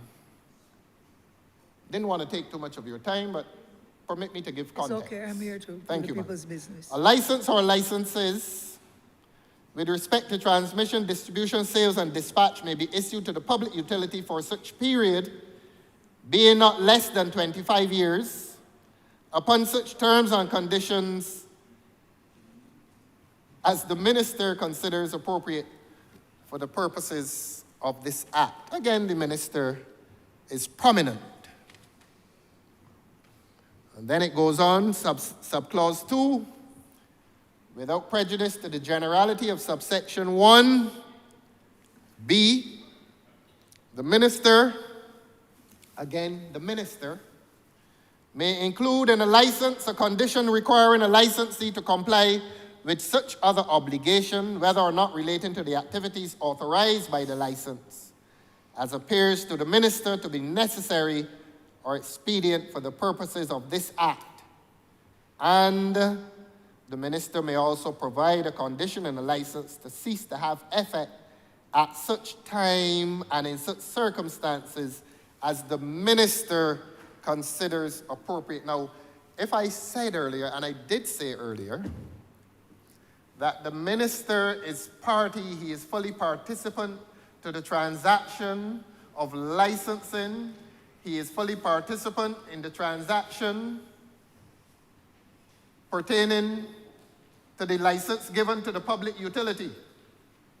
Yet, Your Honor, there are points in this bill which they fully intend to make the law tonight, which gives the minister who is contained in the cause, put differently, who is involved in the cause, put differently, who is party to the transaction,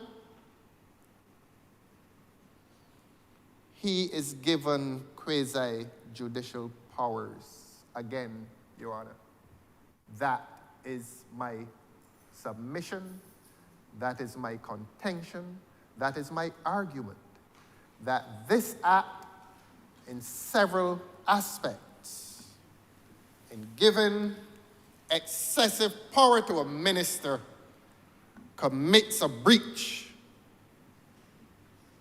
against the principle of natural justice that a man should not be a judge in his own cause. It's the rule against bias.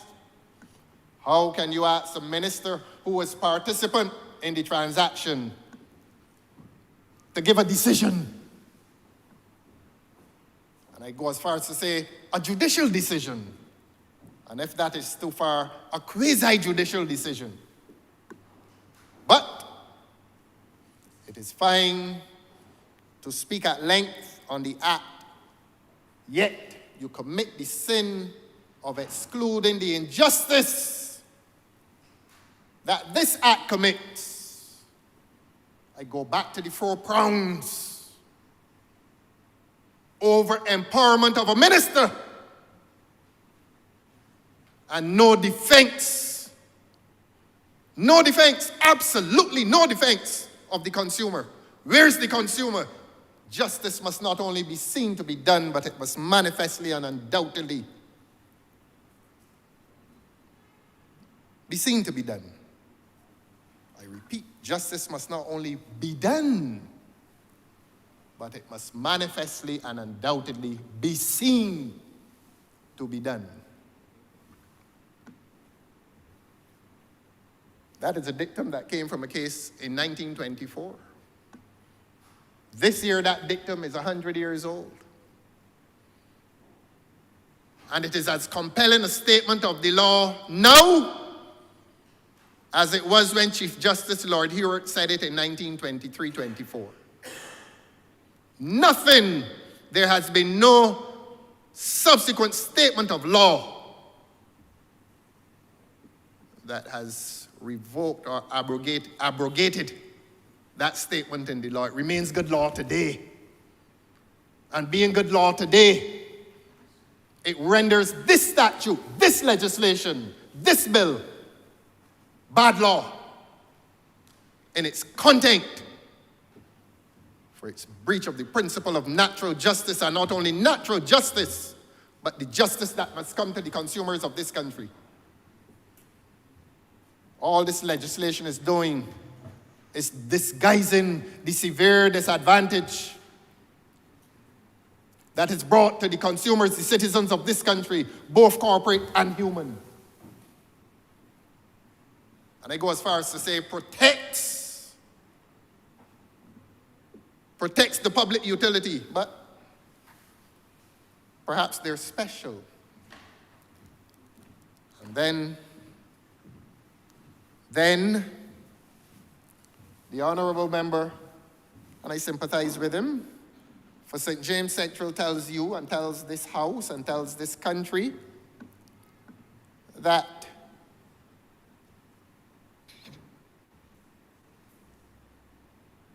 it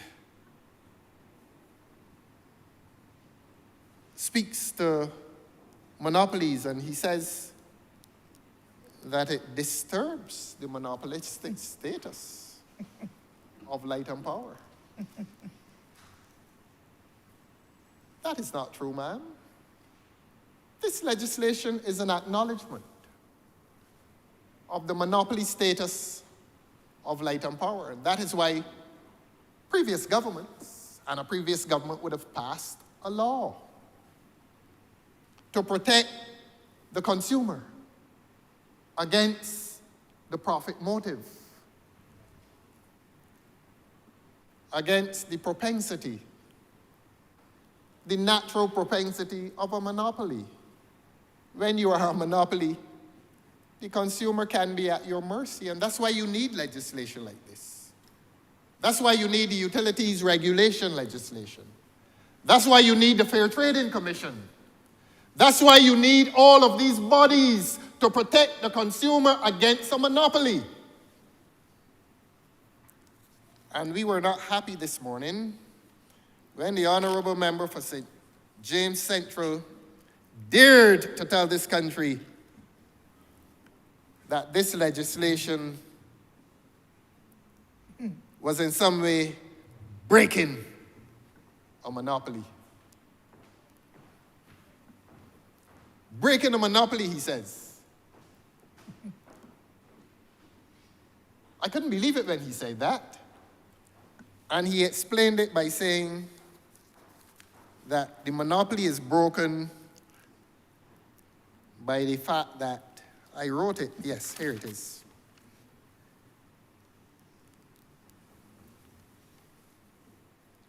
That the monopoly is broken because there's an unevenness in the situation where the utility buys from the licensee.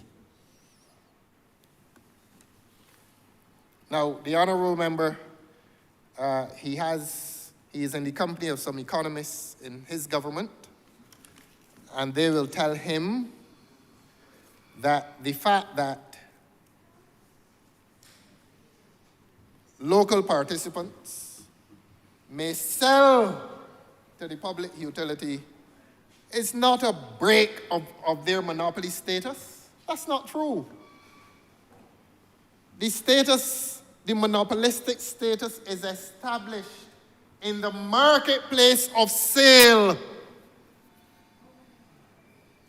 In the marketplace of sale, there is only one entity that... On a point of order, ma'am, and I ought not to have to do this, but the word that I used was not monopoly. I said it brought the monopsony. The single purchaser. The what? Monopsony. Monopsony. Monopsony. It is a single purchaser environment.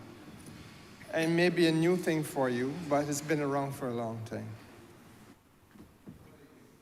I could have sworn you said monopoly. But I am humble enough that if you say that word, I would accept it. The Deputy Speaker and I will only accuse you of not being able to pronounce your words Please so do. that she can understand. Honourable member, please do not include me in that. Perhaps the honourable member for St. James Central will want to explain that the rest of the public will understand the meaning of the word. Some word you came Because here with sometimes today. your words get Yeah, muffled. but you and I heard monopoly. No, sir, you cannot speak for me. I'm too old a fowl to be fooled by a chicken. Well, honourable member, through you, ma'am, I apologize to him. I do. I really do. Honourable. I really do. Continue, sir. Because if he had told you that the presence of licensees selling to Light and Power breaks their monopoly, you probably would not allow him back in here. But since he explains that he pronounced the word badly and he meant to pronounce another word, he forgives me and I forgive him. And we will move on. Yes, sir. Thank you, ma'am. But, Your Honor, please accept my major position that this legislation confuses the relationship between government, the Light and Power, the monopolistic Light and Power, and the Fair Trading Commission. That it is a trend dating back to the amendment of the Utilities Regulation Act, in which the powers properly given to the Fair Trading Commission were lessened in the Utilities Regulation Amendment Act passed within the third quarter of 2023, and it is a trend that continues, unsurprisingly, in this legislation that comes to this chamber some 10 months later.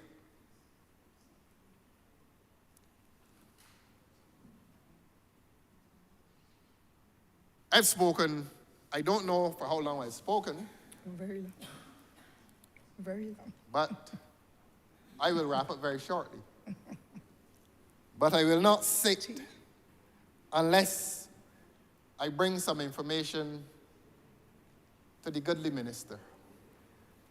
One expects to hear from the government that all is well in this country. You expect to hear that. And if the members in this government can raise the courage to try to convince the people of Barbados that this economy is doing well and that this society is thriving, If they say that, you and I will begin to wonder as to the state of their minds. Because nobody believes that. And they cannot believe that. But they're lyrics that need to be sung in your own defense. And I will visit the honorable member for St. James Central, sent today to do a bad job with beautiful language. I will tell him this now, that amidst all of the pretty talk uttered both locally and globally,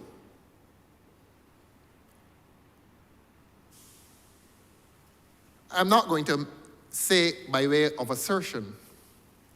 I will be humble enough to ask it, to put it in question form, a mere interrogation, to ask the minister and to ask this government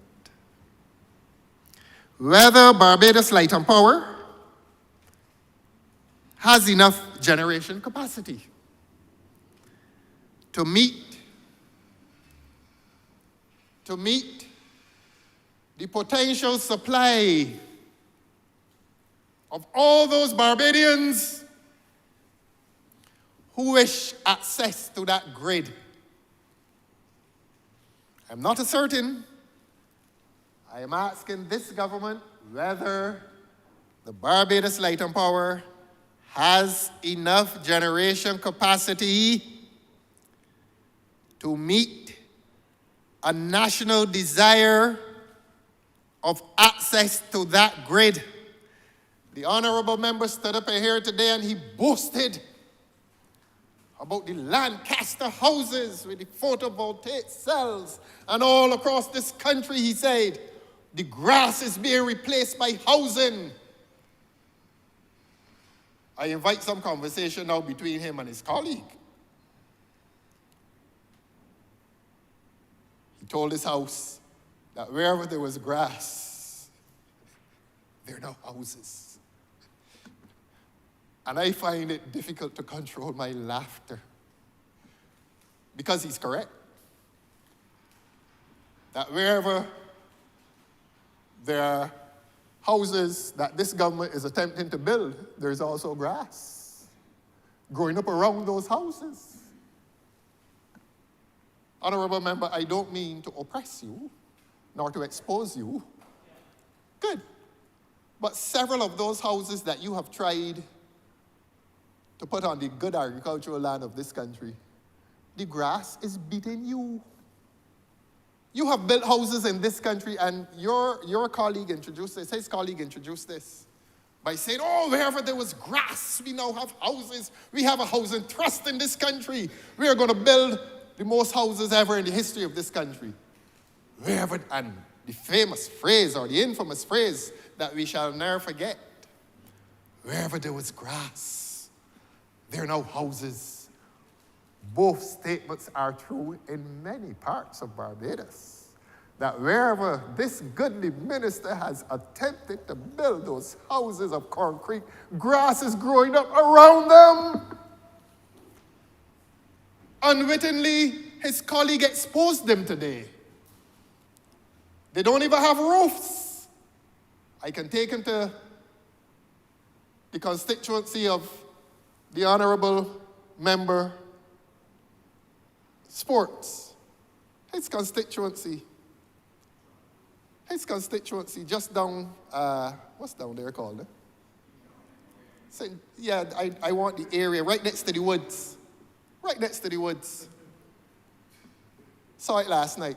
Went to a lovely concert and I was hoping to see my friend. He was absent. He was working. Good. Please remember that phraseology, Your Honor. Wherever there was grass, there are houses. And those houses will have photovoltaic cells. And the national grid is there waiting The Honourable Member for Housing has discovered of late that those photovoltaic cells, as are the ones at Kensington, will remain out of use. The grid cannot take them. And the people of Barbados were misled. They were misled on this green enterprise. I was too. I wanted to save. As my grandmother would say, I wanted to save some of the few coppers. But he has gone on this rampage across Barbados, half building houses, and now the grass growing up through them, around them, all over them. And he is exposed today by his good friend, the Minister of Foreign Affairs, who he wished had stayed in Washington so that he wouldn't come home to embarrass him today. He was at the UN, not Washington, New York. He was up there last week. I'll wrap it up. But you need to know this. And the people of Barbados need to know this. From a government that comes in here today and misleads the people of this country into believing that they will now have access to some national grid. Please, Minister, please, government, don't do that. Don't give the people an expectation that is unrealistic. You don't even have them. I don't have them. The Honourable Member for St. George doesn't have them. You're too poor. You? The party, you're poor, man. So that's the point, Your Honor. That unless someone in this chamber has the courage to tell the people of Barbados that they are being misled by a government which tells them, put on some photovoltaic cells and come, let me go down the road. Put them on. Go and tell the people in Lancaster, they connected yet? The few that y'all moved in, the few that get moved in. Anyhow, the bills will show them something. The bills will show them something. They can build them higher and keep pigeons in them. Keep pigeons in them. They have no use. They have no use, Honourable Member, so don't come in here today and tell people, man, get your cells, get your photovoltaic cells. This country is on the move, and Light and Power up there only able to take a certain limited amount of generation capacity. But I ask it as a question. I am no engineer. I am no scientist. I am no expert. Clearly, I'm not. You and I are only lawyers and parliamentarians. And some read a little more. Well, I don't know. I read the English that you wrote, in which you wrote this legislation. But you came in here with Greek today. You came in here with Greek, Honourable Member. Yes, you wrapping up immediately after me, or you got some other people?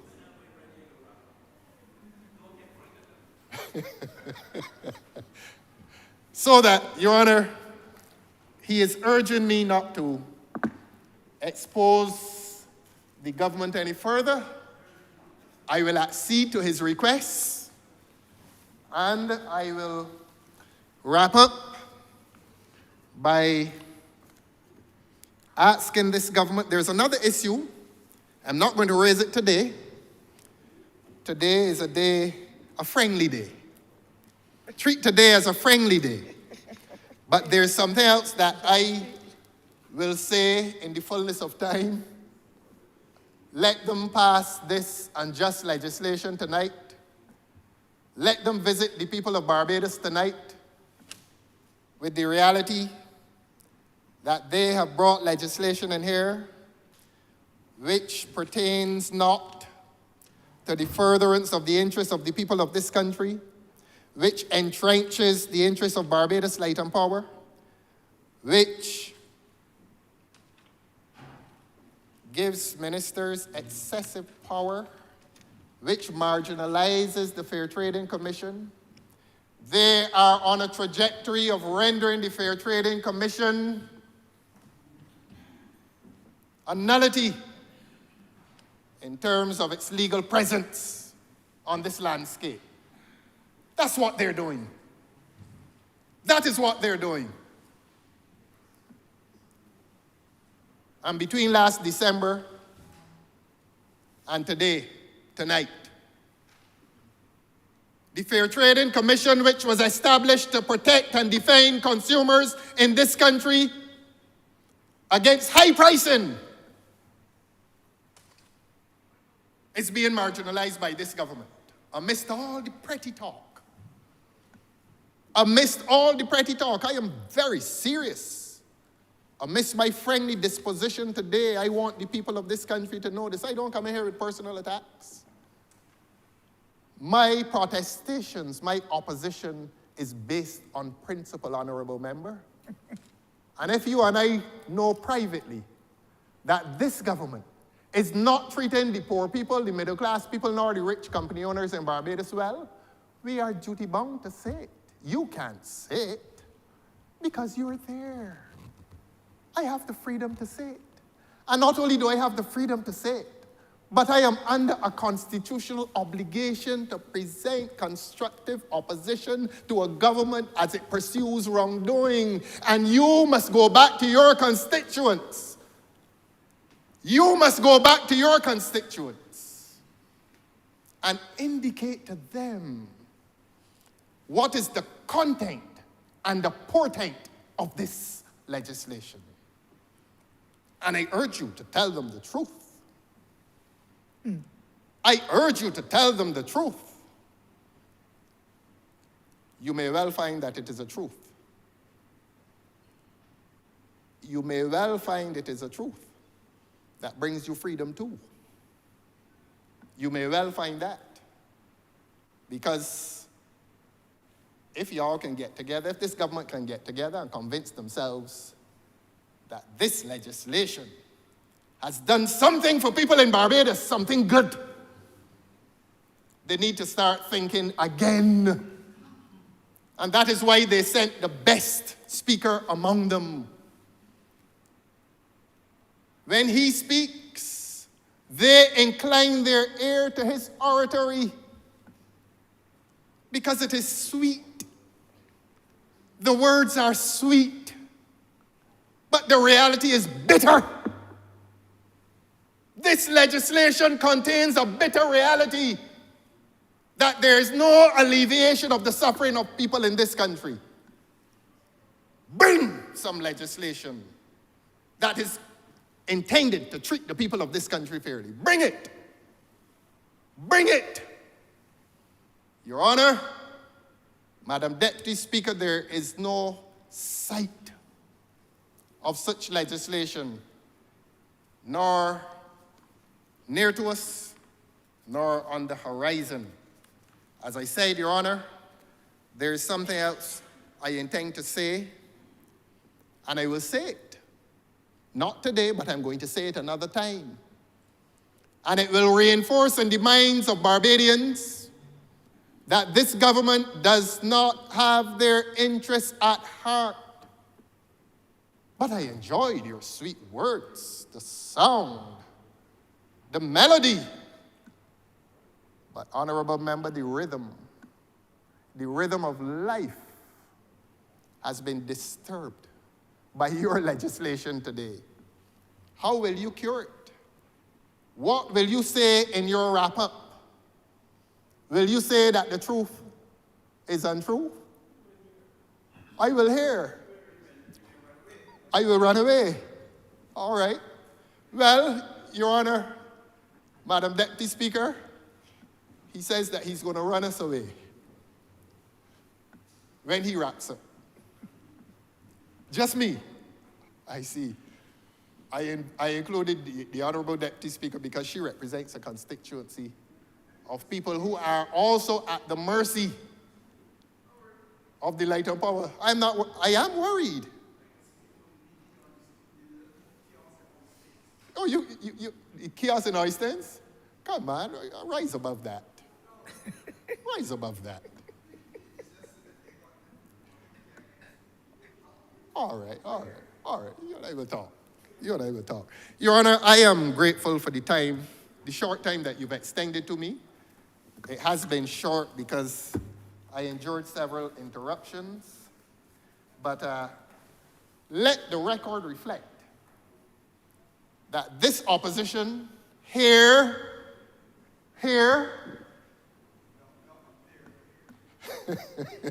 let the record clearly reflect that this opposition will not, cannot, and does not intend to vote for this legislation.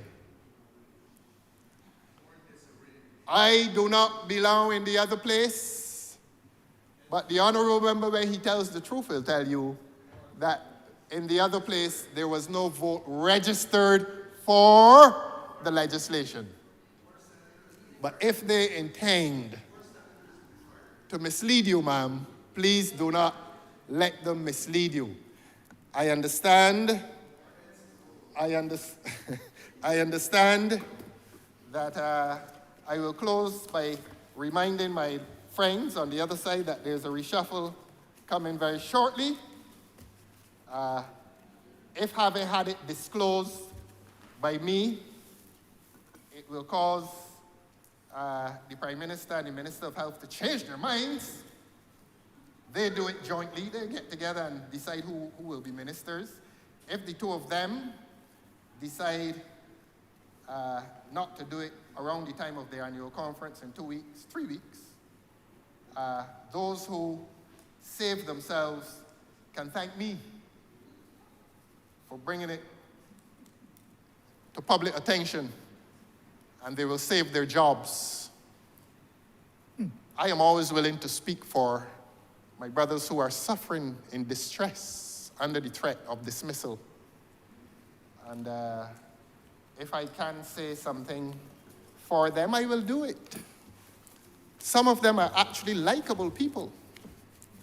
Some of them are people that you can like. Is this still to do with section? Is I'm this wrapping still up. to do with order number 13, please? You don't see what I'm doing here, ma'am? Yes, sir, and I will wish that you will sit and just listen to the rest of the honorable members and give Yes. them that respect that they've given you. Yes. Yes, You sir. see, they must learn that when they fire shots, shots can be fired back. They will learn that. And I know they have a patient deputy speaker today that you are capable, you are so charming, you sit down and listen to all of it. And you don't tell him to shut up. Honorable member, I will not tell anyone to shut Precisely. up, but I ask for truth and relevance at times. Yes. Yes, sir. So I And I would hope have he will be exercised relevant, that right even today. at his asides. Yes, sir. Even at his asides, I hope he will be relevant. But for the record, when at some time tonight this thing is about to become bad law, I, as was done elsewhere, will not vote in its favor. Let those be my last words. I'm obliged to you, Your Honor.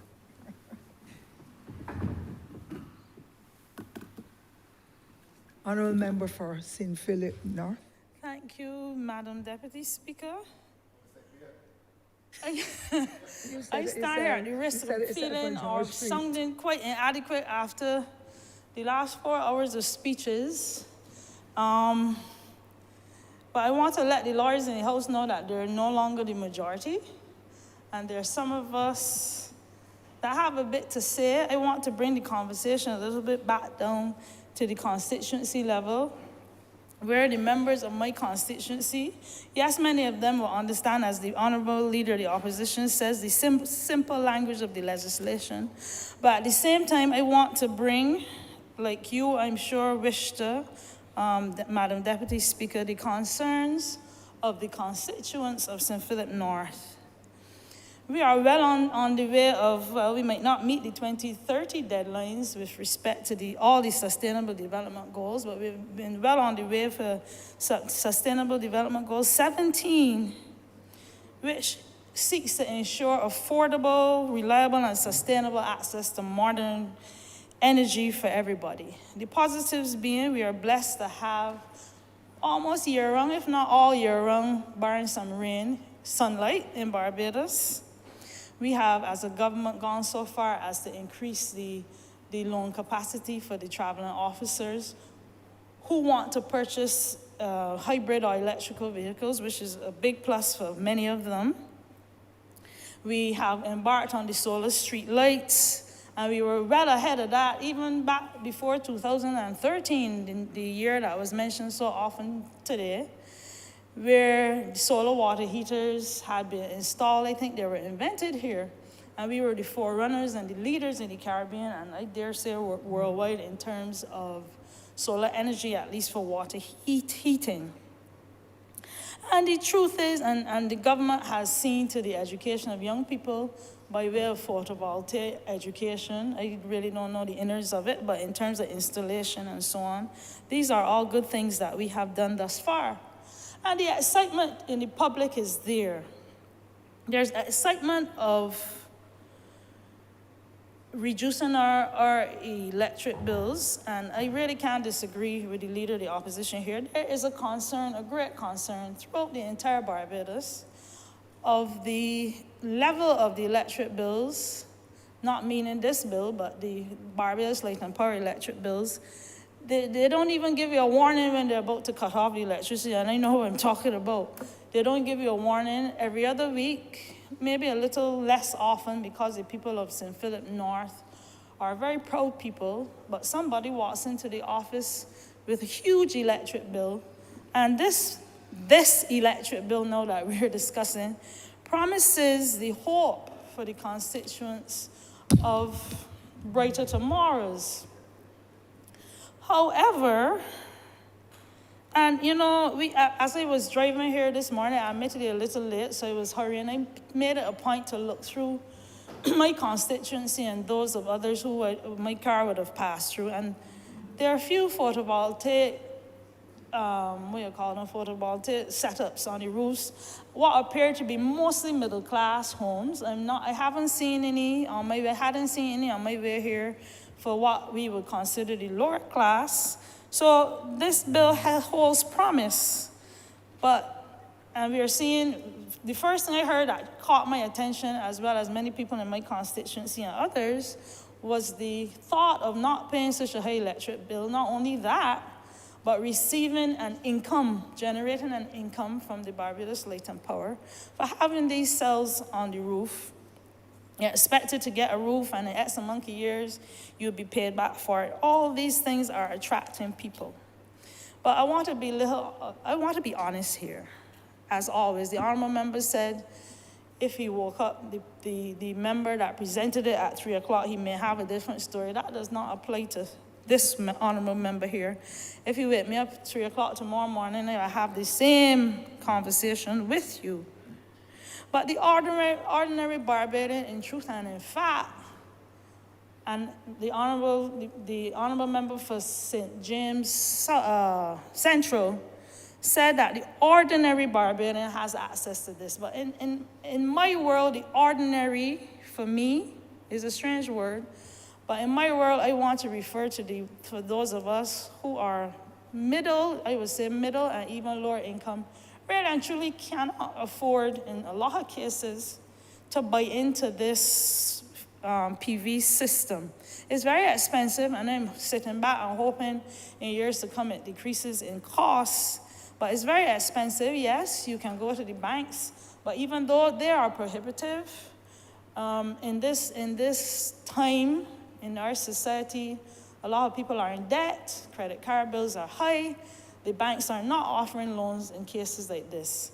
And, you know, at one point, BNOT, National Oil Company, had offered the members of the public servants, I think, the opportunity to purchase the PV systems where you pay back per month. I had applied, but for some reason my application got lost in the mix, and when they found it, the date had gone, and I could not convince those who were in charge to let me be on it, barring that it was not my fault. But that was a good system, because you had proof that you were paying your electric bill every month, whether it be 300, 400, 500, 1,000 in some of our cases. And to me, that should be enough proof for a bank or lending institution to say, okay, she's paying, he or she is paying for it every month. It means that they will automatically should be able to pay back a loan for the same system. But that is not happening. The banks, despite the so-called ease of doing business, I somehow beg to differ. Up to last week, me and many others in the constituency and in Barbados were battling Royal Bank of Canada, who, because we did not send in updated information, it was a few days late, they actually froze the account. So I had people with small businesses unable to write checks for their employees. It was absolutely disgusting. So the ease of business in terms of getting loans for the ordinary quote-unquote Barbadian is not as easy as we think. I think we should really revisit the Barbados National Oil Company in terms of setting up systems where you don't necessarily need to borrow $65,000, $75,000, but pay back, revisit that to pay back BNOC or whoever the installers are, like you're paying an electric bill, which you do in essence every month.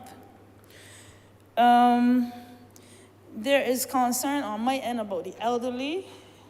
You know, pensions, the lower limit for early pension has risen, and your salary, your pension basically has been cut. Pensioners do have electric bills, which I would have loved to pay for all, but there's a consideration for elderly people who really too old to get loans of that degree. What's to become of them?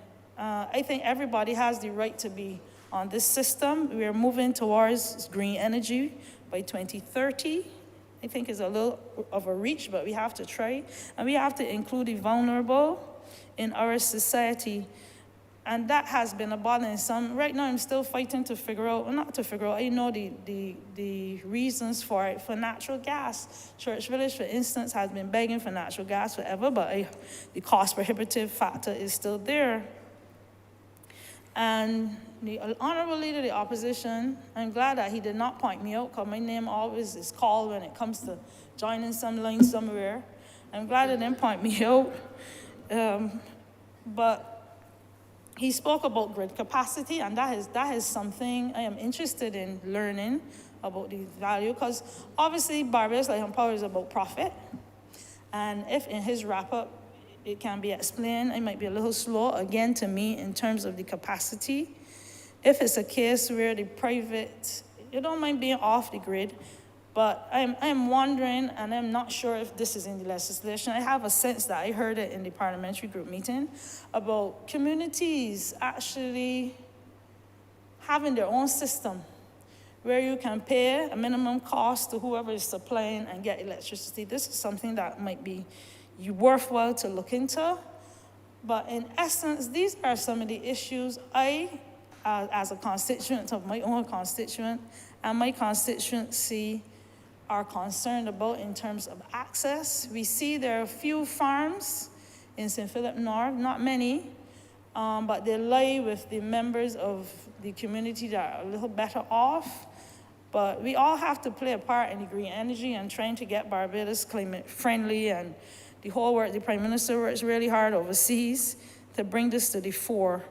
But I think accessibility is a worry.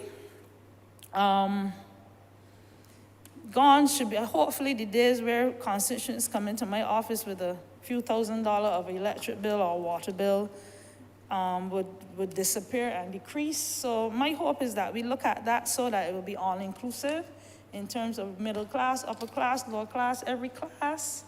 And let this be a part of the initiative. Just 5 minutes of your time, Madam Deputy Speaker, and I thank you. Thank you, Honourable Member. Honourable Member, Christchurch. Never remember the title. Thank you. Christchurch. Thank you very much, Madam Deputy Speaker. Honourable Member, Christchurch Central. Thank you so very much, ma'am.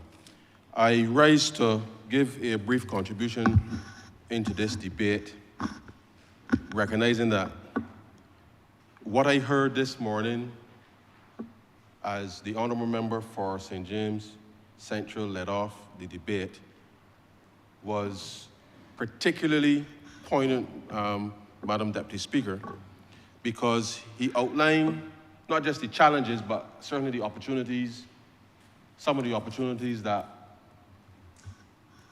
the right approach to legislation can actually deliver for what is a particularly significant part of the economy.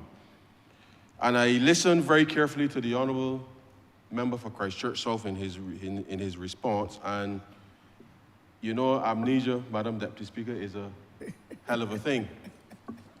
Because he lamented about costs of electricity bills to people in this country. And to the extent that the costs are high, he may have the public believe that under a previous administration, that specific actions taken by them till now still reverberate in the energy sector.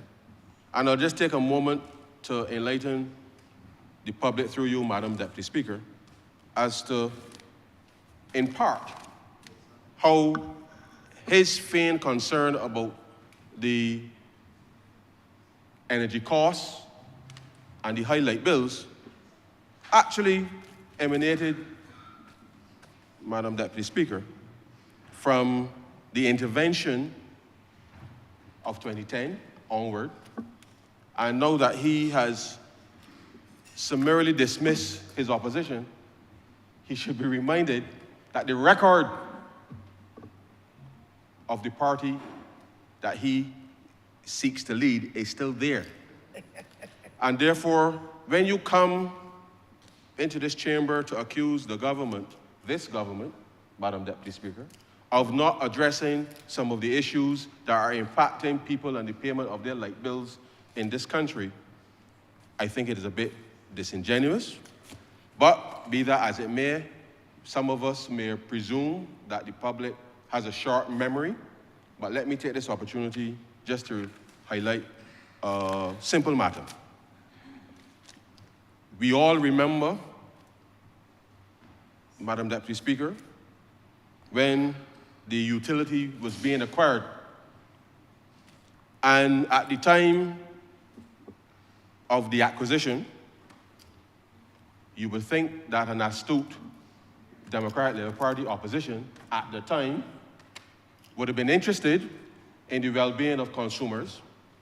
And if a Democratic Labour Party government if they were concerned about consumers' light bills for my constituency in Wharton and Lodge Road and Kingston and the other areas across Barbados, then why would the Democratic Labour Party, Madam Deputy Speaker, allow the acquisition, the cost of the acquisition of the Barbados Light and Power to be almost 2.5 times its market value?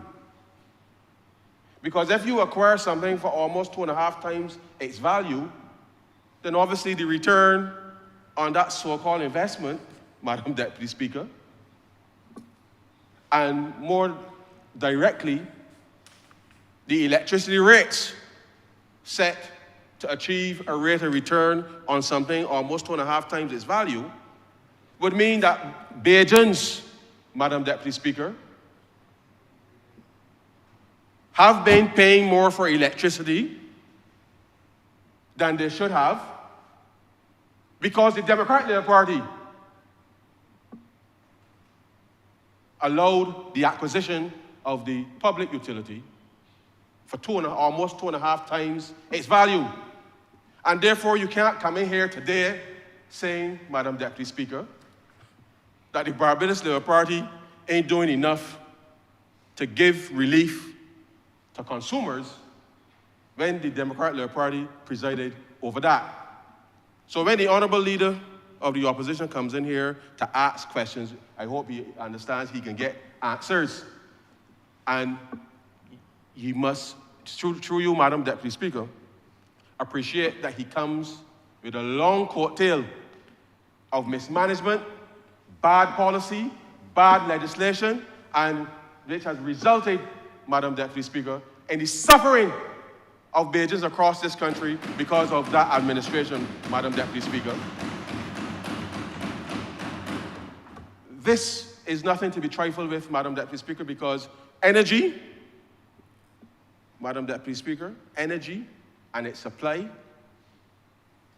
there's a almost one-to-one correlation, Madam Deputy Speaker, between how much energy is produced and consumed in a jurisdiction and its economic activity.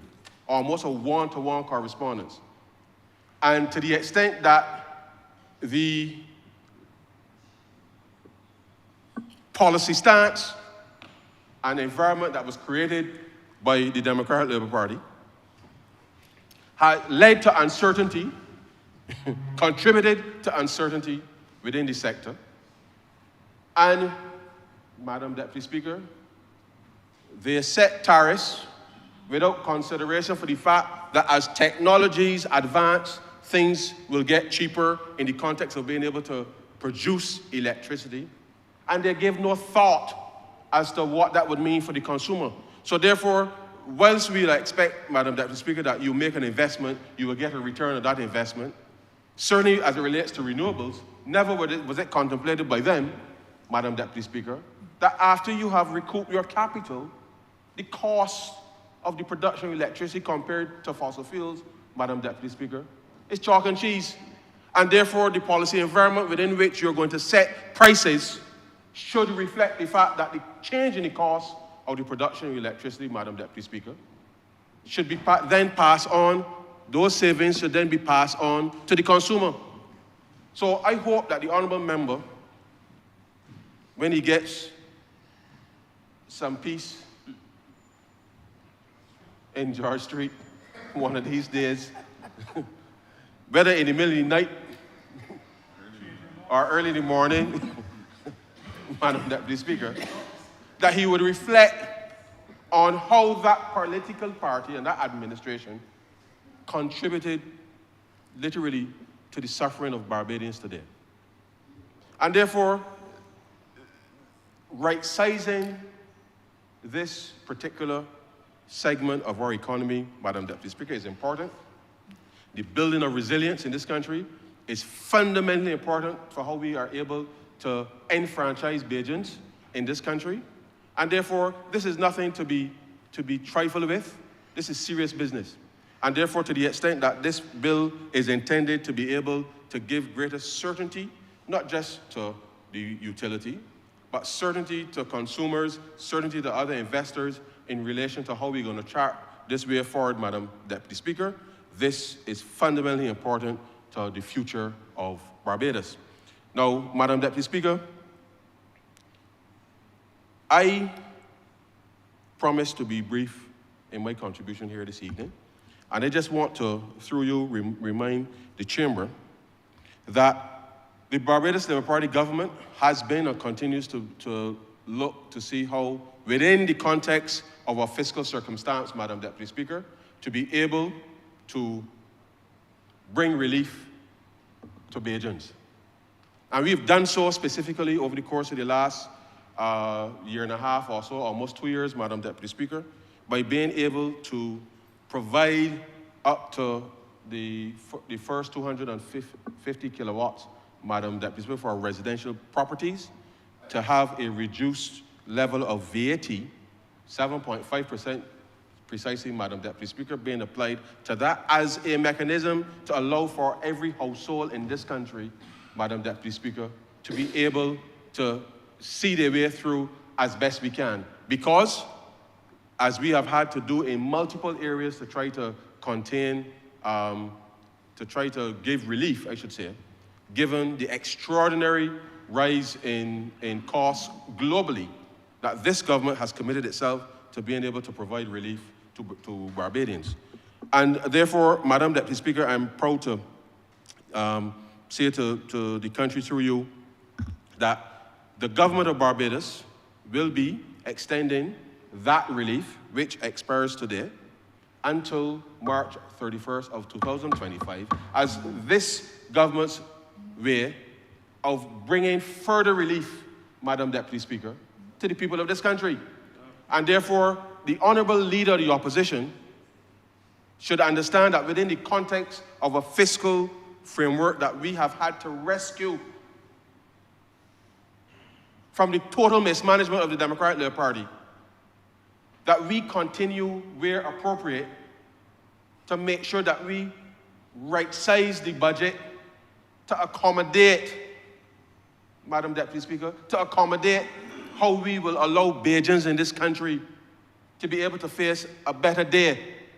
Now, of course, Madam Deputy Speaker, you would think that the way that the Honourable Member spoke about light bills, as if somehow light bills just appeared from May of 2018. That's what he may have the public to believe. And therefore, the policy environment within which you implement as a government has a direct impact on costs. And it is something that we have been working with stakeholders to make sure that we can deliver. And it's something, Madam Deputy Speaker, that we will continue to work with. And as you know, Madam Deputy Speaker, we have had some challenges with the global supply chain. So much so, as you know, Madam Deputy Speaker, this government committed itself to, over a 4-year period, to be able to rewire, to bring up to code the electricity systems of all of our public housing estates, Madam Deputy Speaker. And that program started in 2019. We had a little bit of not hiccup, because COVID, sir, you can go out in a body place, really, and things. So there was a little hiatus because of COVID, Madam Deputy Speaker. But as soon as we came out of lockdown in 2021, that program resumed apace. But the program has been successful to date. But because of some global supply issues, it means that the meters that we want to acquire, we've had a little bit of a challenge in relation to that. But we've been working to make sure that we can not just complete the electrical upgrades for the housing estates, meaning not just the pulling of the wires, but the connection to light and power, so that the public safety concerns that those thousands of families across the length and breadth and Barbados were experiencing, to no response from the Democratic Labour Party when they were in office, not one was responding to. But this government found the resources to be able to ensure that thousands of families in this country can see some safety. And we are working with the stakeholders now to ensure that as we complete the remainder of the electrical upgrades, that we're able to bring this particular project, Madam Deputy Speaker, to closure, because we understand that whilst we spoke today in glowing terms about the opportunities around where we see electricity going in the future, the reality is that this government, in focusing on the needs of individuals and individual families and communities in this country, we found the resources, Madam Deputy Speaker, to be able to fix a problem that was neglected under the Democratic Labour Party. And we are working with the stakeholders to make sure we can bring that specific project to conclusion, Madam Deputy Speaker. So when he's in George Street talking, whatever he's talking in George Street, Madam Deputy Speaker, the Barbados Labour Party, we have been busy, Madam Deputy Speaker, delivering for the people of this country. And that record, so when they do the, I don't know what they're calling them, when they go checking, you understand? They will see the good work that parliamentary representatives do. Because when we canvass, rub shoulders, we listen to the people, Madam Deputy Speaker, and we formulated policy to respond to the people. And the people of Barbados, when they sense check, recognizing not just what was mission critical, but the things that we said that we will address, we have systematically, Madam Deputy Speaker, one after one after one after one, address these challenges. And as the Prime Minister would say, Madam Deputy Speaker, one cow, so one blow, sorry, this kill a cow. And this government remains committed, Madam Deputy Speaker, committed to be able to solve the issues that confront us. And given the challenges that we have had, not just domestically, but certainly more internationally, we are committed, Madam Deputy Speaker, to being able to do that. So the honourable member can leave here tonight knowing that that extended relief will continue for another 6 months, you understand, on the part of the government. And therefore, I hope that he will be able to be man enough or honest enough to admit, you understand? I know sometimes he says some things that will make you wonder whether he has taken temporarily leave of his senses. But I know he's a sensible man. I know he's a sensible man. And he knows,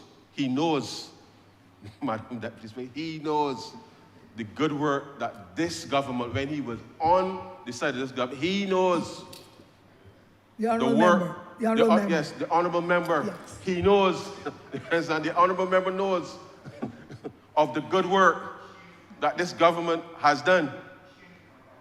He knows. I don't know if he get himself into, Madam Deputy Speaker. He might not even know himself what he got himself into, but he knows the record of this government has been strong, and it's not strong because we say it is strong, Madam Deputy Speaker. We took the time to listen to people.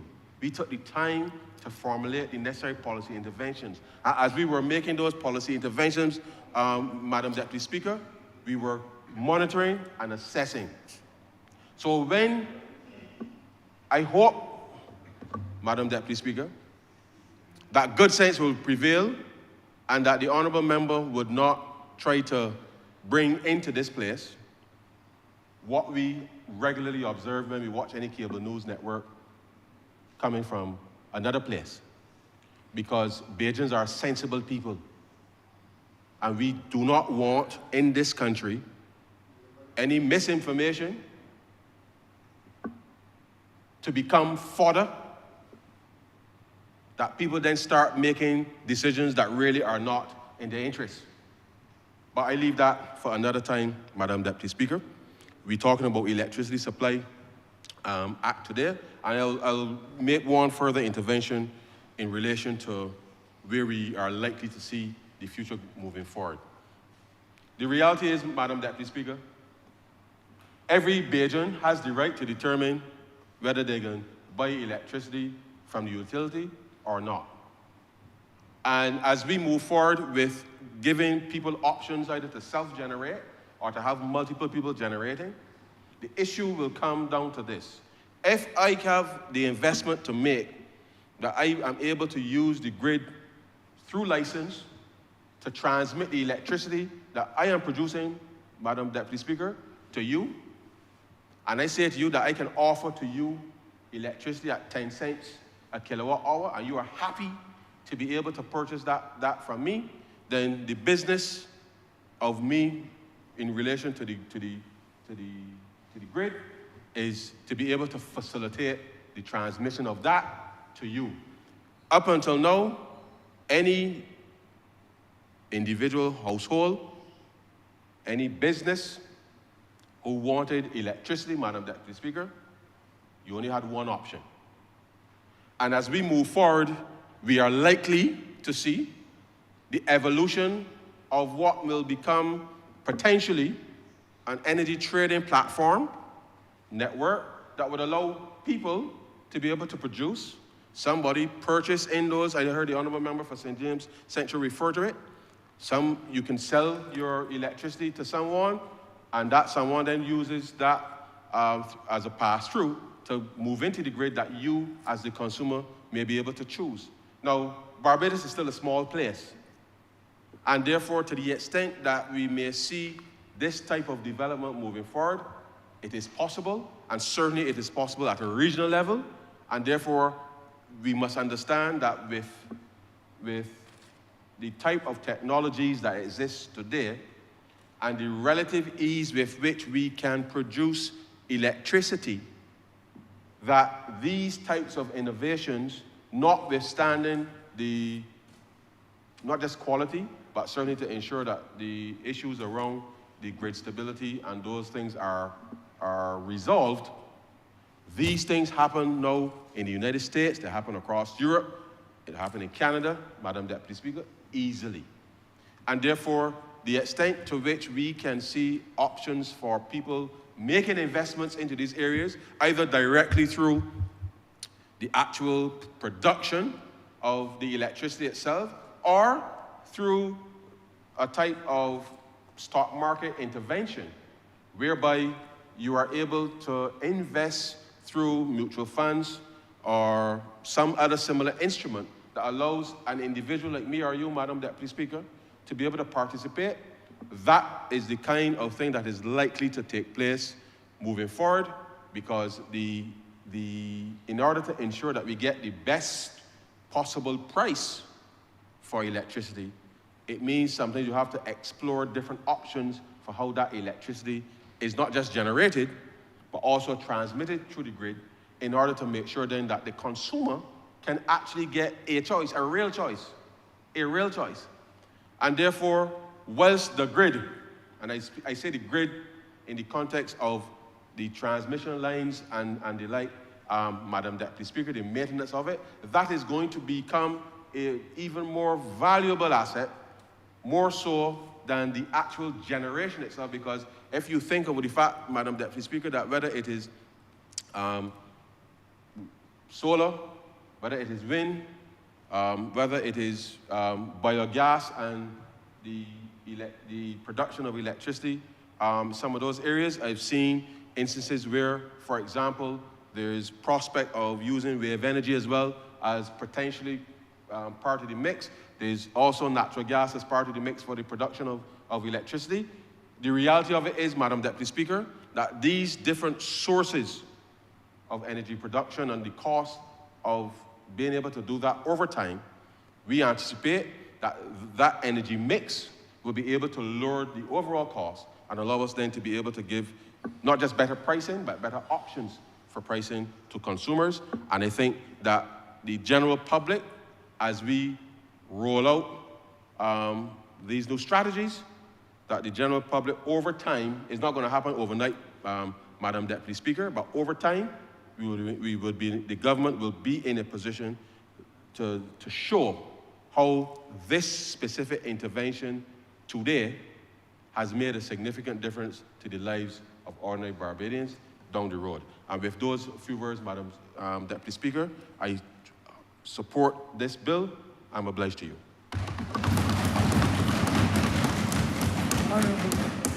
Honourable Member for St. George South.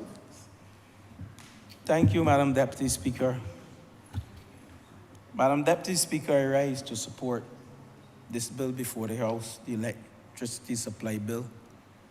And Madam Deputy Speaker, it would be remiss of me to sit here as former Minister of Commerce, who had the responsibility for the Fair Trading Commission, and allow the member of the opposition to get away with what I would call in Belgian parlance and in Elton language with murder. Because it may not be a parliamentary word in this lower chamber, but we understand the interpretation when we say it. And the Honourable Member for Christchurch South, he understands that terminology too. But Mr. Speaker, Madam Deputy Speaker, sorry, this bill seeks to replace the Electric Light and Power Act. And Madam Deputy Speaker, the key weaknesses identified in the Electric Light and Power Act is that it has the potential to impede transformation of the energy sector, Madam Deputy Speaker. And, you know, one of the main benefits of this bill, Madam Deputy Speaker, is the ability to more directly regulate the operations of the public utility. And let me say that this is the first time that government has a clear legislative means of directing specific policy interventions into the operations of electricity supply. The first time. And I heard the honorable member on the Fair Trading Commission, and I made it known here. The Fair Trading Commission deals with tariff and economic regulation. Government sets policy. That's the role of government. And Madam Deputy Speaker, there's so much I can get into this afternoon. But I want to stay on point. I want to give my good friend from St. James Central the opportunity to wrap up, because time is against us. Madam Deputy Speaker, the Fair Trading Commission in this bill still holds the responsibility, and I want the public to understand this. The Fair Trading Commission, under this new bill that seeks to replace the Electric Light and Power Act, Fair Trading Commission has responsibility still to deal with tariffs and economic regulation. Government don't set prices. Government's intervention is clearly to deal with creating the enabling environment so that this energy sector can be transformed for the benefit of all stakeholders in the shortest possible time frame.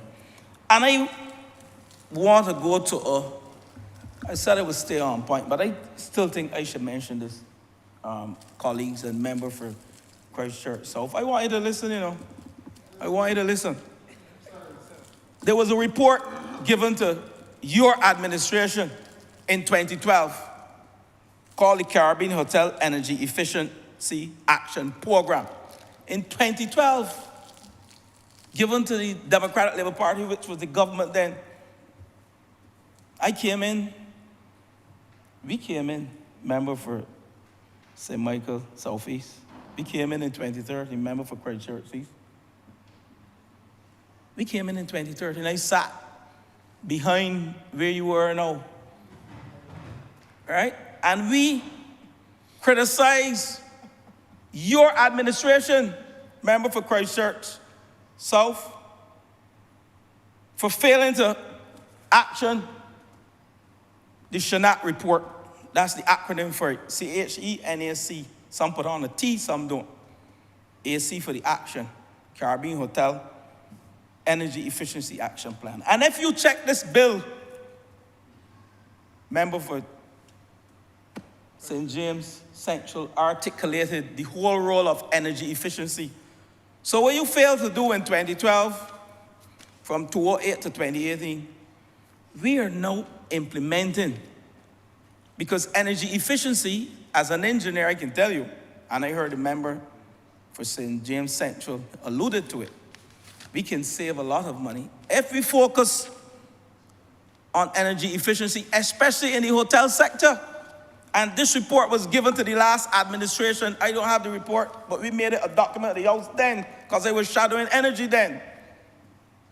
And we made it a document in this House, and I'm sure that the clerk of this assembly in this lower chamber can find that report and share with you. So when I sit down and I hear that this government, we have given so much power to ministers, ministerial power, we only deal with policy. We only set policy. We don't set prices, no tariffs. So, member for Christchurch South, let me just leave you with this one other point. Section 35 of the Electric Light and Power Act. Section 35 was never amended. It always existed with the right to revoke and amend licenses. Always existed. And let me turn you now to Section 78 of this bill.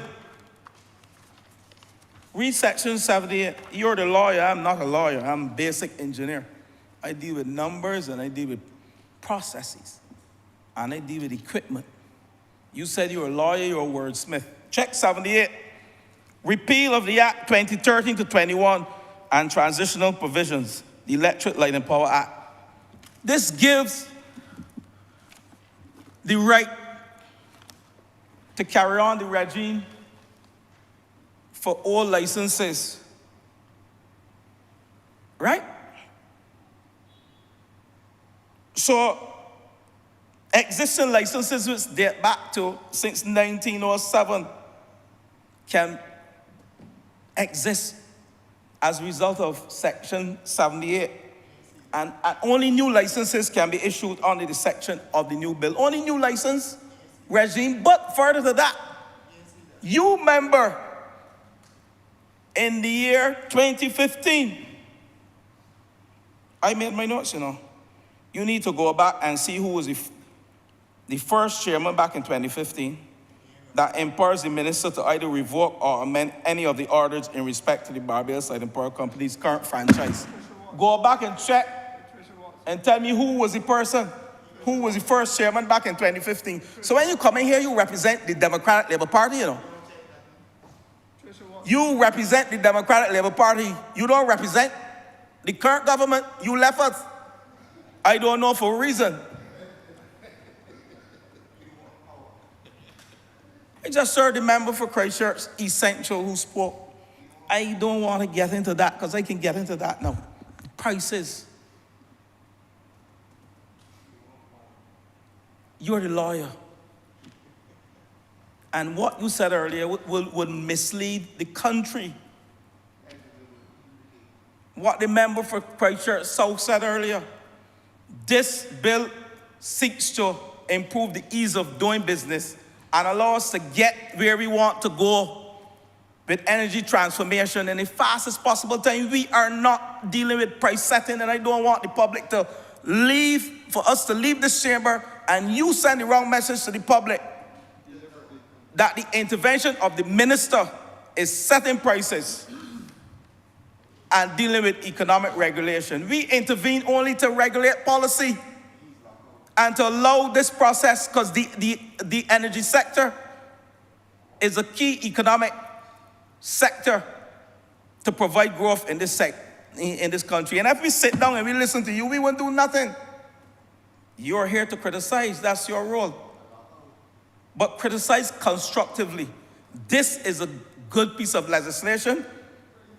This bill that will give us the flexibility as a government not to interfere with the role of the Fair Trading Commission, which is the economic regulator. You are mixing up the Utility Regulation Act, the right to intervene in a going concern in a business service. You are mixing it up. Madam Deputy Speaker, time is against me, but I just want to say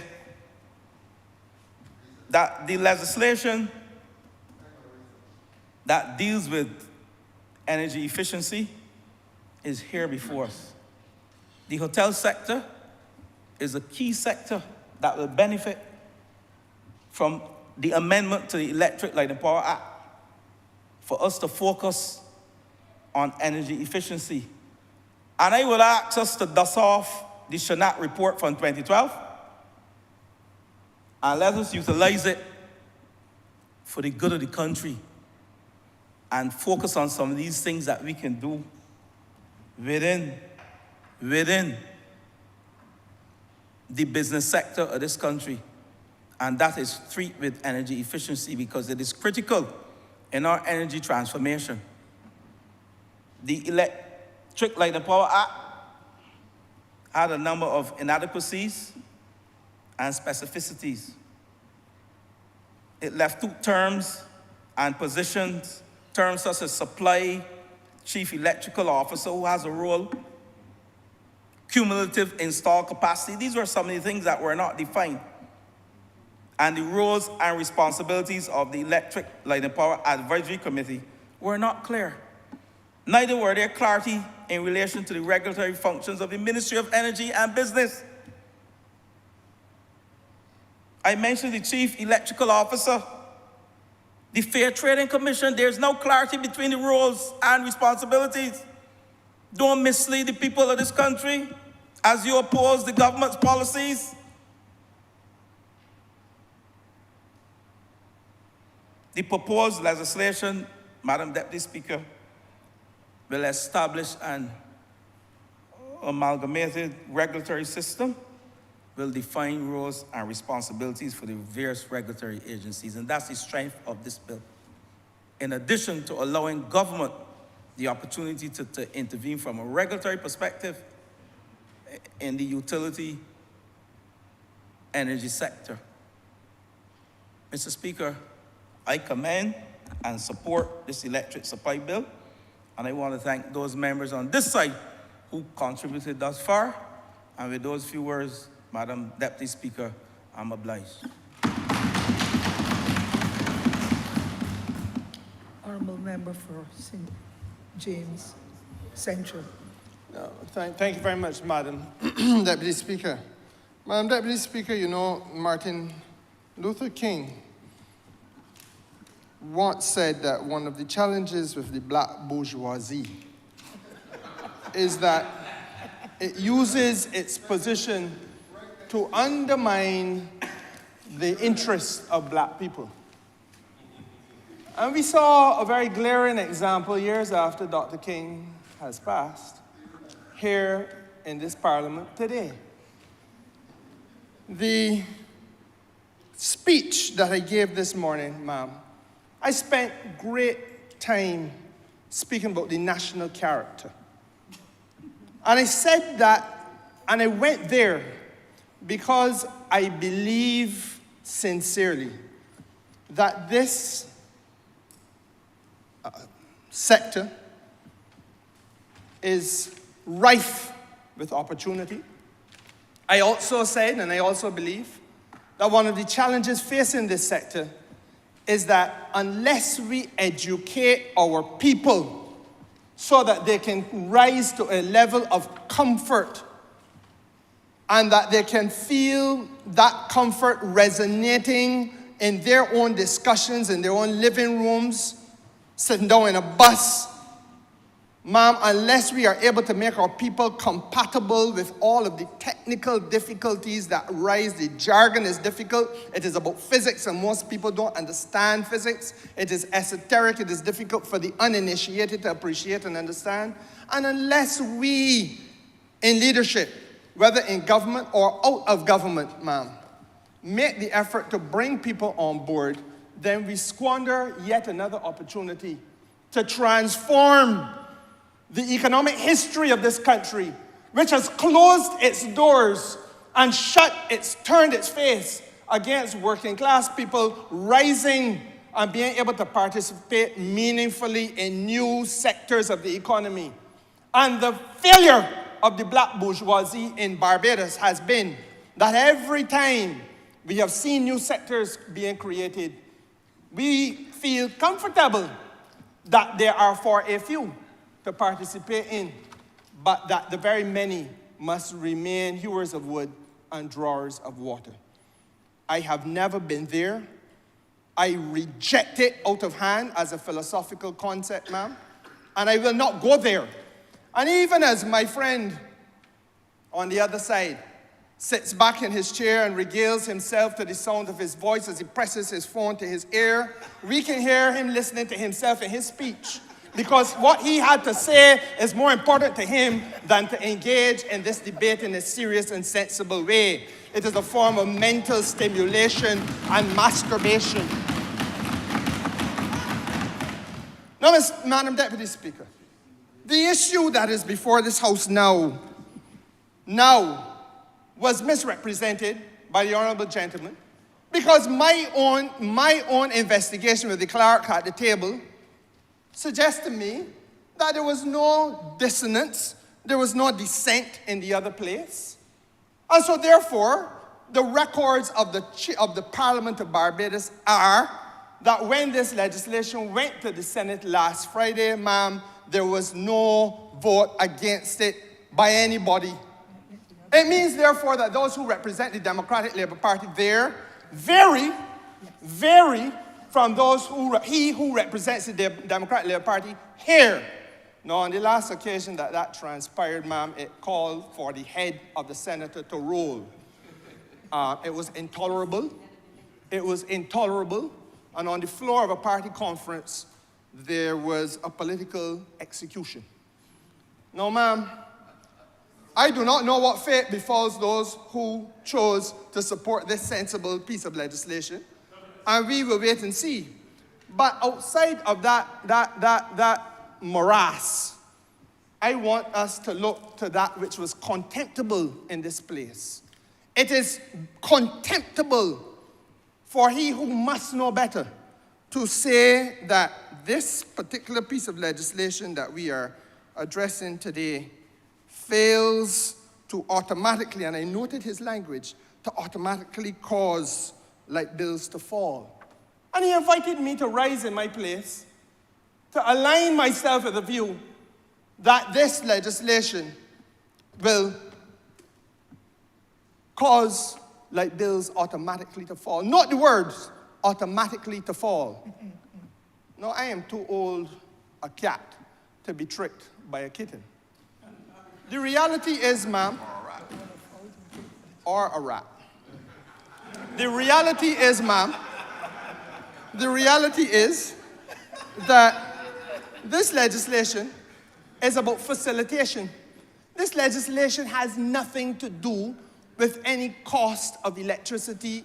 It is about facilitating the development of renewable energy, which is a technology that will lead ultimately, once we can get to scale, to the fall of prices.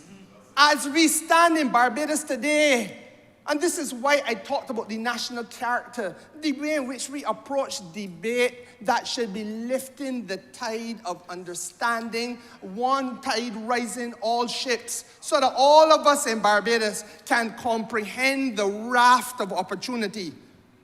But if people are kept in ignorance, and if they use this place that we should be educating people to pull them down and drown them in a sea of ignorance, because you feel it is a way of striking out against a woman that you obviously hate with every fiber of your being, and you can't get over yourself and your dislike for that one individual, we will get nowhere. We will get nowhere. And ma'am, the reality is that this piece of legislation obviously cannot automatically cause light bills to fall. So the headline, read all about it, read extra, read all about it, light bills will not fall tomorrow. Well, I've given you the headline you want to get. Now, if you can raise your head above that, we can talk a little bit more seriously about the fact that Barbados today has less than 20% renewable energy on its grid. But if we could get it to 90% renewable energy, then the cost of energy, the cost of light to all of our people will in fact fall.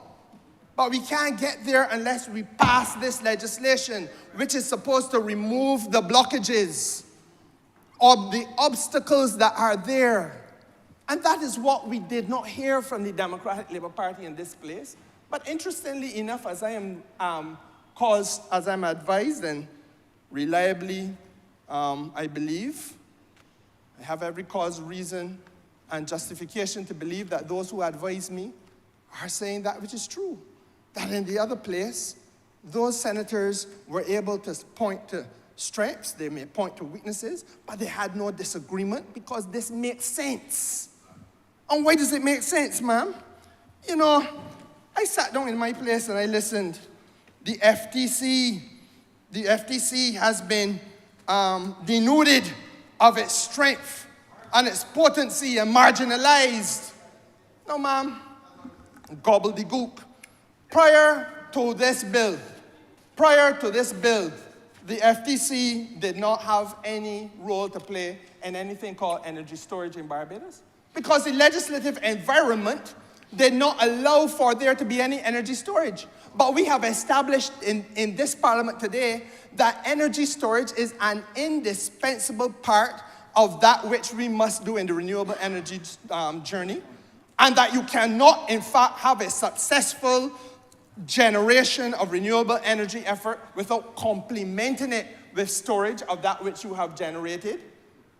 And that therefore, there must be a role for storage and an expanded role for an FTC in regulating tariffs and setting tariffs for energy storage. So far from denuding the FTC, we have expanded expanded its arc of responsibility. What madness were we treated to today? And then, ma'am, as though that were not bad enough, this bill takes us into the 21st century. Whereas you heard the Honourable Member for Christchurch East Central so eruditely expatiate on the question of microgrids, and then your ability as ordinary people to start to trade in a domestic energy market. Things that are unprecedented. But this legislation is opening the door to that. And who is going to regulate this economic activity? This new area of economic activity that ordinary Barbadians that live in Redmond Village and in Hoyts Village and in Fitz Village in my constituency would otherwise be alienated from, but now could have if they're so interested. And if you're not interested, that is fine too. But if you're interested, that you can get into a space where you can find a way of making money and also freeing yourself with the microgrids from a reliance on the public utility. But good Lord, ma'am. But this language has never been spoken in the Parliament of Barbados before. And to regulate that, it means that you have to have an expanded responsibility of the FTC. But the person charged with responsibility for standing at first slip and awaiting a change of mood of the country would have the country believe that those things are irrelevant and that in fact the FTC is being hampered and stymied when the legislation itself makes it abundantly clear that the FTC is in fact being enhanced in terms of its importance and in terms of its role. And you can heckle me as much as you like. Away with you, slight man. The FTC is not, was not, and cannot be involved in issuing licenses. Another fatal flaw in that which we heard today. What gobbledygook? Where does that come from? Everybody with a little bit of understanding on this matter, I don't care how minuscule the understanding is, must know that the FTC don't issue nobody the licenses. Licenses are issued by the government, the Ministry of Energy. The FTC don't issue nobody the licenses. And so therefore, ma'am, when you are speaking about the power of the FTC, you're talking about economic regulation. I just heard the Honourable Member for St. George South say so. You're talking about tariff setting. Let us break it down. You're talking about the standards of service that are being offered to the public. Nothing in that is being changed. Nothing in that regime is being weakened. In fact, the arc of responsibility has been widened. And the Honourable Member for Christchurch South, again, this practice of making things overly mysterious, appear to be overly complex, because you want to make the ordinary person believe that there is some mischief somewhere, that you want to be able, through disinformation and through misinformation, to misguide people. I could not put it better than the Honourable Member for Christchurch East Central put it, that, you would listen to the Honourable Member for Christchurch South, and then you would act in your own disinterest. Because left to him, you should not be invested in RE at all. He says it's a failure. It's a failure. Well, it's working all around the world, but black people in Barbados should get involved. And you come straight back and ask yourself, why, if it is a failure, does the most honorable, you didn't give me permission to call the boy name, but some of the multi-millionaires in Barbados are spending every Sunday morning driving around Barbados to acquire more opportunity to invest in RE. Why? And who is their agent? Because it can't be that if I am here arguing for the ordinary man to get a piece of the pie, and he who leads the Democratic Labour Party is telling the ordinary man, don't bother with that. Don't bother with that. It's a failure. And now, ma'am, he goes to the housing effort of the government, because there's no, and that what cut deep. That cut me deep to the point where it hit bone. Because, man, there is no government to be found in the Eastern Caribbean. Not one that has gone so far as to incorporate the ordinary persons in their country in the renewable energy journey. And I cry shame on you, not one. And the fact of the matter is, ma'am, the fact of the matter is that he will say that they want the houses in Lancaster, in my constituency, because you touch them, you touch me. You want to say the houses in Lancaster are not connected to the grid. So what? If the house has all PV, I can self-generate, man. And through self-generation, I can bring down the cost of my power. I don't have to sell it to anybody. I don't have to store it because you're using it home at me. You don't understand it. You're not reading. And you get a bad brief. And you come in here and slavishly repeat every nonsense and mumbo jumbo that somebody shove at you with a long spoon, and you are disgracing yourself in the process. No, ma'am, it goes further. It goes further. He talks, ma'am, about the failure. He talks, ma'am. You can holler at me as much as you like. I am on my feet now. And when I am on my feet, I will speak how I choose. No, ma'am. The system, the legislation that he obviously did not understand says, and I tried to guide him, I took him to clause 5. The minister shall direct the planning, development, and monitoring of the electricity system, and for that purpose shall require. This is the minister that he get in here and say that it's too much power for the minister. Well, this is what the minister is entitled to do. I want the country to understand what the minister is empowered to do, that the leader of the Democratic Labour Party don't want the minister to do. The minister is entitled to require the public utility to develop integrated resources and resilience, to require the public utility to develop grid modernization plans, to require the public utility to consult with the commission, the chief electrical officer, and the system operator, and other stakeholders. No, ma'am, in the previous legislation, it was a free-for-all, where no requirement was made of the public utility to do anything. So what the minister that he quarreling about now is doing is bringing a set of standards to bear on how the utility operates in Barbados. But at the same time, we are being told, well, this legislation is to let the utility do what it wants. When the legislation itself makes it abundantly clear to all but he who is consumed with listening to his own voice, that there is there's a change in the game plan. And it don't done there. At the second, I know it is an excellent point. And the second part of it, the minister shall require the public utility for the purposes of developing plans for subsection 1A to do the following. Do the following. Disaggregate the public grid into a series of microgrids capable of operating across the island, so that for the first time in the history of Barbados, the minister can tell the utility, come in my office, man. The people out here need to be able to break down what they generate into groups geographically, and that they can sell to one another, and you have no control over the purchasing anymore. And that is where I use the word monopsony, M-O-N-O, mono. He didn't understand it. The monopsony is a market in which there's one buyer. And this legislation is saying, to hell with that. One buyer can't run Barbados. Everybody must be given a chance if they want to be involved in the buying.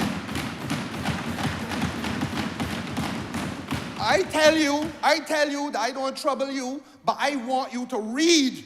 I know you can.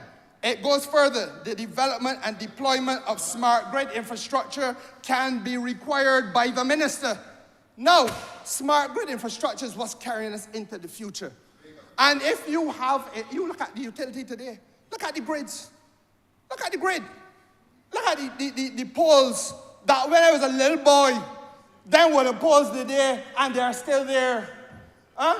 If you travel overseas and you see the high tension cables and so on that they're using, well, you see anything that look like that in Barbados? Madam Deputy Speaker, that is what is now capable. The minister, for the first time in the history of this country, is capable of calling in the utility and saying, look, we got to talk about how you can make this grid more resilient. And while he was interested to heckle me, I going where we never went before. That the minister is entitled now to call in the utility and call for underground placement of electric lines. So that whenever the God of hurricane come through and everybody lost the power, that foolishness can come to an end and we now start to place the cables underground. This is not for the first time that Barbados been hearing that. We have needed that for a long time. And the ordinary people have been asking why it is that I can see underground cable. I can't see cables when I go to certain places, because everything underground. Why it don't happen in Barbados? Well, you know why? Because nobody could compel the utility. And this honourable member now turns his face against working class people getting resilience in the electric sector. This honourable member. This is the New Look Democratic Labour Party. The same way he turned his face against the people in Oyster's getting an upgrade. Huh?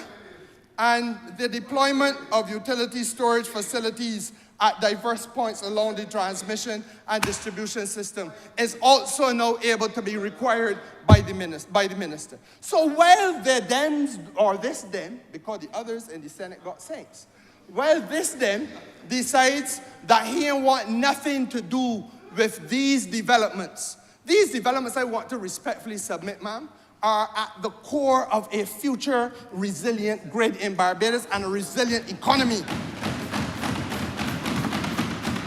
If you feel that this is asking too much of a minister, and that if you had your way, none of these things could be required of the utility, then you and the utility suit, because the utility don't do nothing along these lines here anyhow. But we feel that the utility must be moved in a direction of progress, and that the people of Barbados must not be stymied in the journey of progress. And as long as we are in government, with our hands on the reins and direction of government, we shall ensure that there is progress against all odds and all opposition. Now, Madam Deputy Speaker, I wanted to speak now with respect to the Honourable Member Philip West raised some important questions. North and vehicles. I wanted to say, ma'am, that the question of involvement of the ordinary Barbadian. There are many vehicles to this. The Barbados Workers' Union, for example, is to be commended. The Barbados Workers' Union, ma'am, joined with the private sector in order to make an investment in as much as 10 megawatts of solar photovoltaic at Mangrove. This is one of the largest investments contemplated in this country thus far. And it stands out, and it answers the question that the Honourable Member for St. Philip North raised appropriately. How can we get more people, ordinary people, to be onboarded? Now, if the workers' union says we represent how many ever 1,000 people they represent, and they invest in this, then, ma'am, and they're able to sell that back into a grid, then, ma'am, they are able to have a return that can be shared with their membership. It is something that all similarly structured organizations should be considering doing. In fact, there are churches, the Anglican Church is one, that is also doing similar things. Not only to run the church, but the building, but, ma'am, to make sure that the community that you serve is be able to participate. The Honourable Member also, ma'am, raised the question of ease of access administratively. I have had to remind the goodly gentleman who sits across from us that while he was with us, in fact, but clearly paying no attention, that we came here with a homeowner's right to renewable energy. He may not like the terminology, but what it does do is to allow anybody who wants 5 kilowatts, 2 kilowatts on the rooftop, 10 kilowatts, to be able to be treated this way. You don't have to wait on a license. All you have to do is go to the Ministry of Energy and register. You tell the gentleman over there in blue, I am interested in registering my installation. And there you go. So that when before, under the lady who he put in the Senate, when before there was a waiting list, how long was the waiting list? months long, 6 months. People were waiting 6 months, and some, you tell me years, even worse. People were waiting, I know, about 6 and 8 months to get a license in Barbados. An ordinary homeowner. We are saying no. For 5 kilowatts, no, because it can't do no damage to the grid. It is too minimal. All we need to know is that it is there. And then we can have the necessary audits done from time to time to make sure that in good condition, being maintained, etc. And properly, if you're connecting it to the grid, properly connected. And if you're not connecting it to the grid, but then it got to be part of the insurance policy and so on and so forth. And you self-generate. You can have it home at you and self-generate. You don't have to sell it into the grid. You just run your house. And you know, ma'am, we have a conversation for a whole day. And a whole leader of the opposition ain't collide with the fact that, you know what the next technology that is already on our doorstep is? That the motor car that you're driving, plug in, and you are charging the car off the house, and the excess energy going back into operating the house. Well, that's what's happening. And you can't have a country seriously being run if there's a bankruptcy of understanding or a bankruptcy of interest on the part of the opposition. I mean, we don't need it, but we can benefit from it because the national character of debate that I started with is aimed at ensuring that we have 1,000 thoughts and 1,000 voices. But if you are all about hearing yourself, and then you sit down and you listen to yourself, even when the parliament going on, and you further stimulate yourself by laughing and playing it over again, then this is really not about anything serious as it impacts the politics of the country and the developmental paradigm. This is about self. And when a man's ego becomes bigger than the man, he ceases to be a man and becomes an ego. Now, ma'am, it goes further. The Honourable Member for St. Philip North asked about loans, and it was a very important question that she raised. And I want to say, ma'am, that this is one of the reasons why this legislation is so critical as well. Because there are a number of people out there who are interested. And yes, it is a heavy ask. In many cases, you've got to take out a loan for a house. Maybe you might be looking at $15,000, $20,000 in some cases, depending on the size of the house, a little bit more. And a number of banks have their own structures so that you can get different levels of interest being applied and so on. The credit union has been very competitive in this regard, and I'm not going to sell anybody's financial institution here. But the truth is, ma'am, as we have said broadly, there's now about $1 billion dedicated to this, but it can't move until when we get to the point of storage in the financial institutions. And therefore, the financial institutions have indicated to the government of Barbados that they have $1 billion tied up. And one of the issues that they have in unlocking this money is the absence of storage in this island.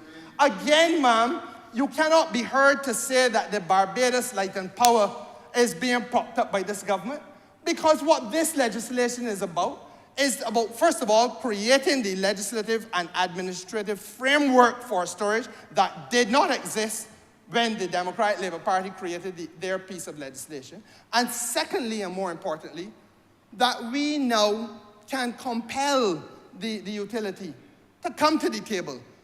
And this is not a new thing. We have stood in this parliament and heard the Prime Minister lament the fact that for now maybe 2 years, she has been engaging in conversation with the Light and Power about the need for us to move at scale. And because the whole world as one is trying to move towards renewable energy, the whole world is trying to source battery storage. The whole world. And unless we buy at large scale, then the price of being able to access it is going to be too high and above and beyond our reach. And our people will suffer, our investments will fail, and our country becomes more uncompetitive. That is the posture of the Democratic Labour Party. We, on the other hand, say, and we say it without reservation or apology to anybody, we need to purchase more storage at scale. That means a lot of energy storage to be deployed in the language of this legislation. Deployed at facilities at diverse points along the transmission and distribution system of the country. I just quoted the legislation. And if the legislation is telling you that that is its ambition, and the only way we can get it at scale is if the government don't buy energy storage. The utility will have to do that. So therefore, the only way that we can get it is by applying the pressure to the utility. The same utility that the honourable member will have you believe we have no interest in applying any pressure to, and that we only come in here to pass a piece of legislation to prop up.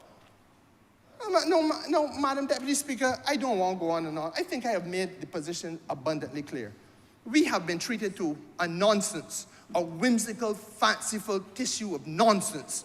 And at this point, ma'am, the Parliament has done no service whatsoever by the Democratic Labour Party in this place. I commend the others in the other place for their maturity. And I hope that one day they will be able to sort out themselves in terms of their obvious internal and ongoing difficulties. I'm obliged to the House.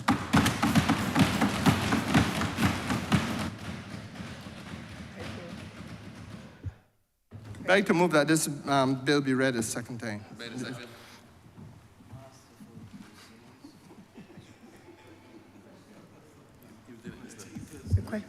Honourable members, the question is that this bill be read the second time. All those honourable members in favour, please say aye. Aye. Those against, please say no.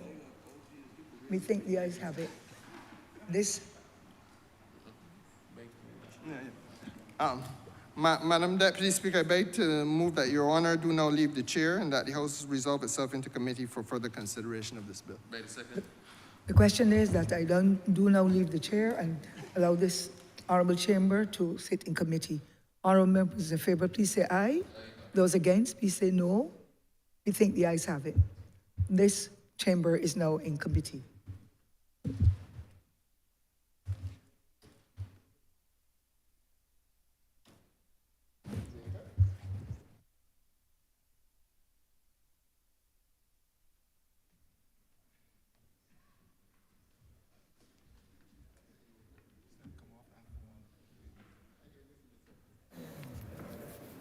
Which order is supposed to go? 13? You here, cause you don't be here, no sleeping. You don't be here. So you don't trouble me. You don't trouble me. You have to catch a drive. You have to check the drive.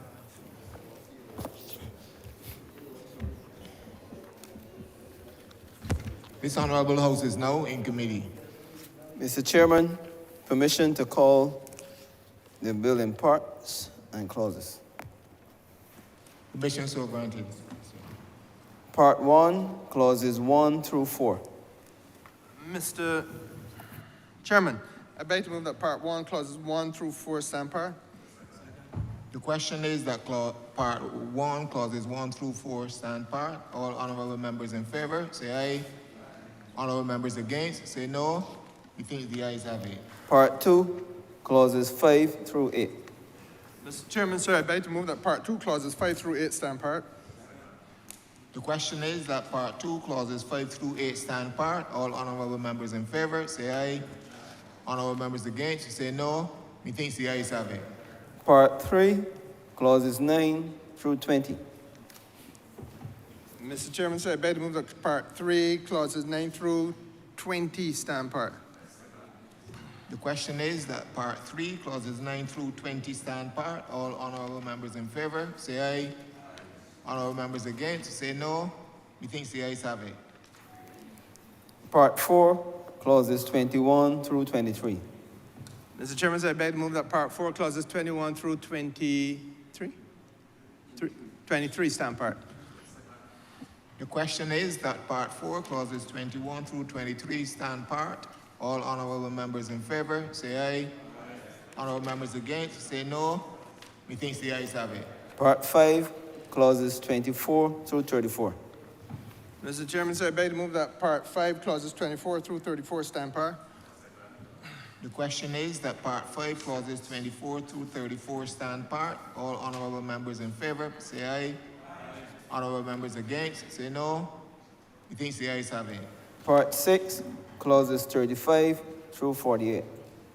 Mr. Chairman, sir, I beg to move that Part 6, clauses 35 through 48 stand part. The question is that part 6, clauses 35 through 48 stand part. All honorable members in favor, say aye. Honorable members against, say no. Methinks the ayes have it. Part 7, clauses 49 through 51. Mr. Chairman, sir, I beg to move that Part 7, clauses 49 through 51 stand part. The question is that Part 7, clauses 49 to 51 stand part. All honorable members in favor, say aye. Honorable members against, say no. Methinks the ayes have it. Part 8, clauses 52 through 54. Mr. Chairman, I beg to move that Part 8, clauses 52 through 54 stand part. The question is that Part 8, clauses 52 to 54 stand part. All honorable members in favor, say aye. Honorable members against, say no. Methinks the ayes have it. Part 9, clauses 55 and 56. Mr. Chairman, I beg to move that Part 9, clauses 55 through 56 stand part. The question is that Part 9, clauses 55 through 56 stand part. All honorable members in favor, say aye. Honorable members against, say no. Methinks the ayes have it. Part 10, clauses 57 through 62. Mr. Chairman, sir, I beg to move that Part 10, clauses 57 through 62 stand part. The question is that Part 10, clauses 57 through 62 stand part. All honorable members in favor, say aye. Aye. Honorable members against, say no. Methinks the ayes have it. Part 11, clauses 63 through 65. Mr. Chairman, sir, I beg to move that Part 11, clauses 63 through 65 stand part. The question is that Part 11, clauses 63 to 65 stand part. All honorable members in favor, say aye. Honorable members against, say no. Methinks the ayes have it. Part 12, clause 66. Mr. Chairman, I beg to move that Part 12, clause 66 stands part. The question is that Part 12, clause 66 stand part. All honorable members in favor, say aye. Honorable members against, say no. Methinks the ayes have it. Part 13, clauses 67 through 79. Mr. Chairman, I beg to move that Part 13, clauses 67 through 79 stand part. The question is that Part 9, clauses 67 to Part 13, Part 13, clauses 67 to 79 stand part. All honorable members in favor, say aye. Honorable members against, say no. Methinks the ayes have it. First schedule. Mr. Chairman, sir, I beg to move that the first schedule be the schedule to the bill. Sir, The question is that the first schedule be the schedule to the bill. All honorable members in favor, be the all first- honorable members in favor, please say aye. Honorable members against, please say no. yeah, I got it. Second schedule. Mr. Chairman, sir, I beg to move that the second schedule be the second schedule to the bill. The question is that the second schedule be the second schedule to the bill. All honorable members in favor, say aye. All honorable members against, say no. Methinks the ayes have it. Third schedule. Mr. Chairman, sir, I beg to move that the third schedule be the third schedule to the bill. The question is that the third schedule be the third schedule to the bill. All honorable members in favor, say aye. Honorable members against, say no. Methinks the ayes have it. Mr. Chairman, sir, I beg to move that the fourth schedule be the fourth schedule to the bill. The question is that the fourth schedule be the fourth schedule to the bill. All honorable members in favor, say aye. Honorable members against, say no. Methinks the ayes have it.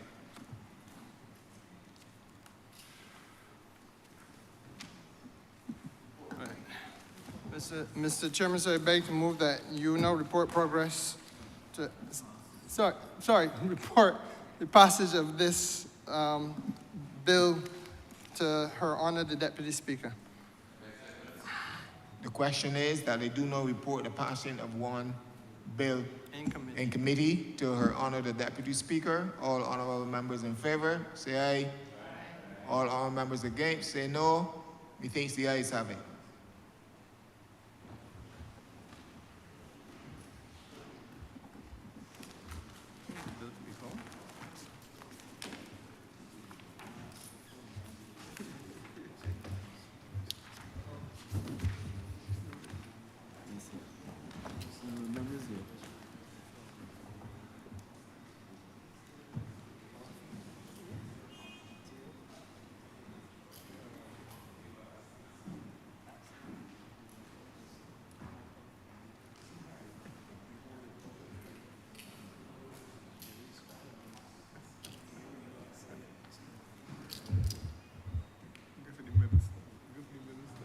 Honorable members, the chairman of committees has reported to me the passing of one bill in committee. Madam Deputy Speaker, I beg to move that this bill be read a third time. The question is that this bill be read a third time. All those honorable members in favor, please say aye. Aye. Those against, please say no. We think the ayes have it. Madam Deputy Speaker, I beg to move that this bill be now passed and cited as the Electricity Supply Act 2024. The question is that this bill be now passed and be so cited. All honorable members in favor, please say aye. Those members against, please say no. Methinks the ayes have it. This bill is now passed and so cited.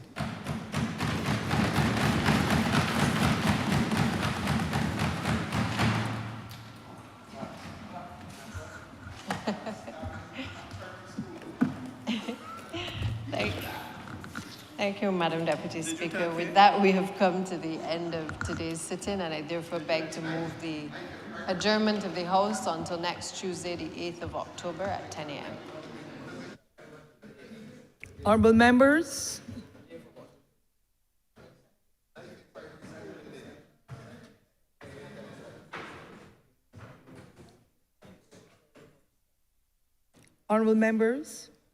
the question is that this honorable chamber concludes today's proceedings and should reconvene on the Tuesday, the 8th of October at 10 a.m.